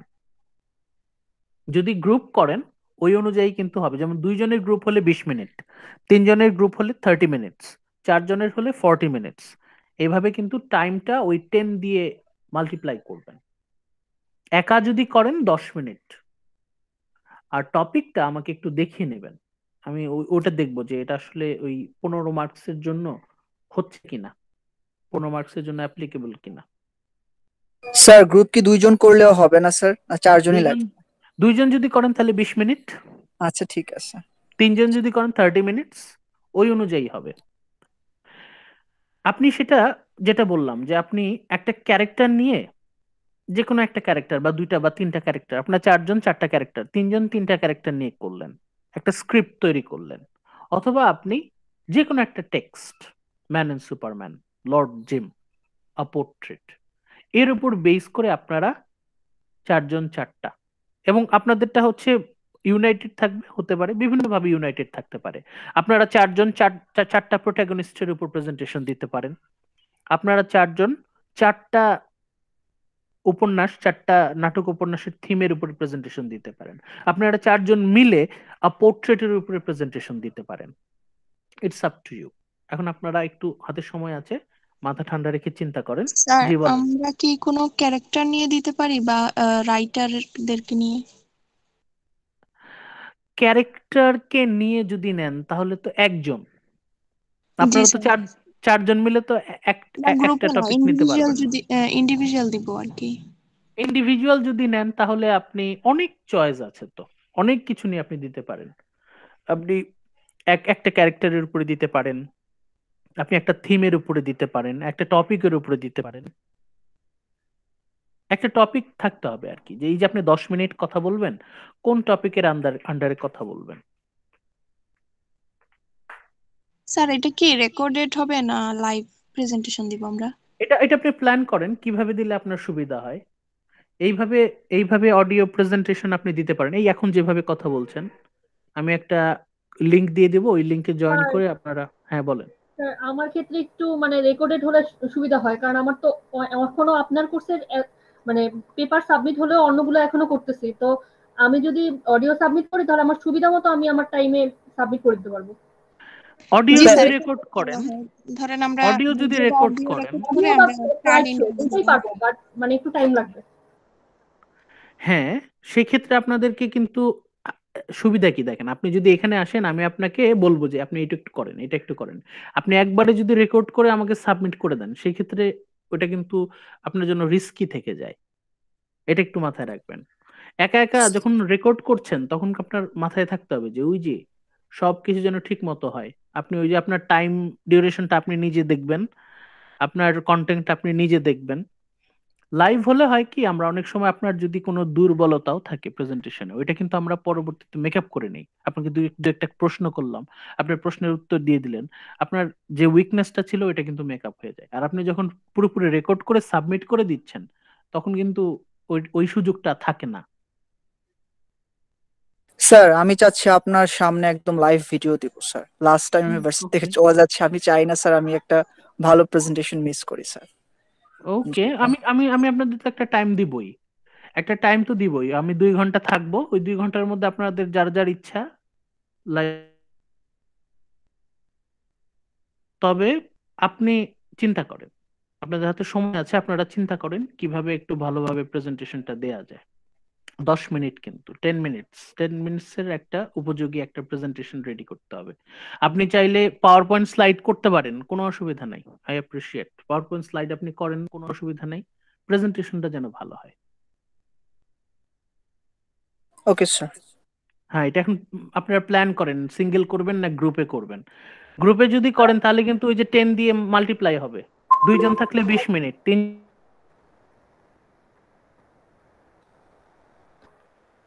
প্রেজেন্টেশন টাইম কিন্তু তত বেশি। স্যার বলেন। যদি এটা মানে লাইভে করা হয়, লাইভে করলে কি আমাদের মানে ইন্টারভিউ টাইপের, যে আমি আপনার কাছে একার কাছে দিয়ে যাবো না ফুল ক্লাস? এই যে এরকম থাকবো আমরা, হয়তো 20-25 জন থাকবো। ও মানে সব ক্লাসে সবার সামনে দিতে হবে লাইভে? হ্যাঁ হ্যাঁ হ্যাঁ, সেক্ষেত্রে সুবিধা কি, ধরেন আপনি লাইভে যখন প্রেজেন্টেশনটা দেন, আমি সাথে সাথে আপনাকে কিছু ফিডব্যাক দিব।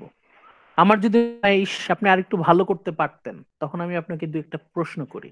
একটা জায়গায় আপনার ল্যাকিং রয়ে গেল, প্রেজেন্টেশন হয়তো একটু দুর্বল হয়ে গেছে, তখন আমি আপনাকে কিছু কোয়েশ্চেন করব। সাথে সাথে আপনি যদি ওই কোয়েশ্চেনের ভালো একটা জবাব দিতে পারেন তাহলে কিন্তু আমি ওইটা মেকআপ করে নেব। আপনার যদি উইকনেস থাকে ওইটা আমি একটু মেকআপ করে নেব। স্যার আরেকটা কোশ্চেন, হ্যাঁ লাইভ বলেন। সেশনে কি মানে ক্যামেরা অন করতে হবে নাকি অফ থাকলেও চলবে? এটা আসলে যে প্রেজেন্টেশন দিচ্ছে তার উপরে। যেমন এই যে আমি কিন্তু আমার প্রেজেন্টেশন গুলো ক্যামেরার সামনে আসি না, ঠিক আছে। এটা আসলে যিনি প্রেজেন্ট দিচ্ছেন তার উপরে, প্রেজেন্টেশন যিনি দিচ্ছেন তার উপরে। উনি যদি কমফোর্টেবল ফিল করেন ক্যামেরা অন করে, ইটস ওকে। উনি যদি চান ক্যামেরা অন থাকবে না, এটা তার উপরে, it's up sir to you. Camera on করতে হলে একটু ঝামেলা হয়, যেমন আমরা সময় দেখা যায় যে কাজ করতেছি আর কথা বলতেছি, তো এগুলা সম্ভব হয় না, মানে একেবারে প্রপারলি সিট টিট করে দেন বলতে হয়। হ্যাঁ হ্যাঁ হ্যাঁ, সেটাই। এটা আপনার সবকিছু মিলিয়ে।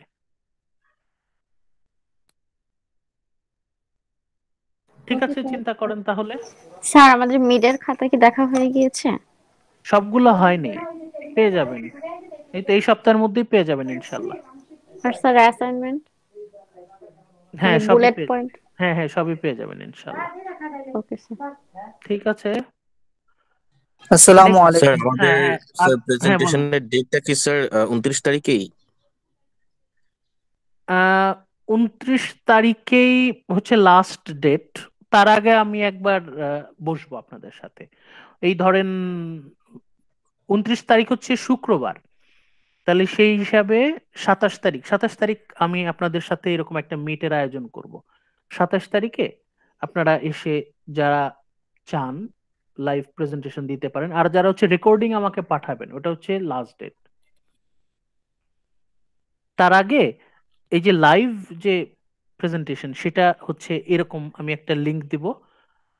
27 তারিখ হচ্ছে বুধবার, পরে বুধবার দিন 11:30টায় ক্লাস টাইমে, ওই টাইমে আমি একটা লিংক দিব আপনাদেরকে। স্যার আপনার সাথে আমার কিছু পার্সোনাল কথা ছিল স্যার, আপনি কি আমাকে 5 মিনিট সময় দিতে পারবেন স্যার মিটে স্যার সবাই যাওয়ার পর? আচ্ছা ঠিক আছে, ওকে। স্যার আমাদের ফাইনাল এক্সাম কবে হতে পারে? ফেব্রুয়ারির ফার্স্ট উইক ইনশাল্লাহ। স্যার আমি দেখলাম স্যার ফেব্রুয়ারি 1 তারিখ থেকে 10 তারিখ পর্যন্ত স্যার। ওই তো বললাম, ফেব্রুয়ারির ফার্স্ট উইক, প্রথম সপ্তাহ। স্যার তাহলে স্প্রিং সেমিস্টার আবার তাহলে কখন শুরু হবে? মার্চ থেকে? হ্যাঁ মার্চের শুরু থেকেই, অথবা ওই জানুয়ারির ফেব্রুয়ারির 20 তারিখ 25 তারিখ থেকে। স্যার ফল শেষ না করেই কি শুরু হবে?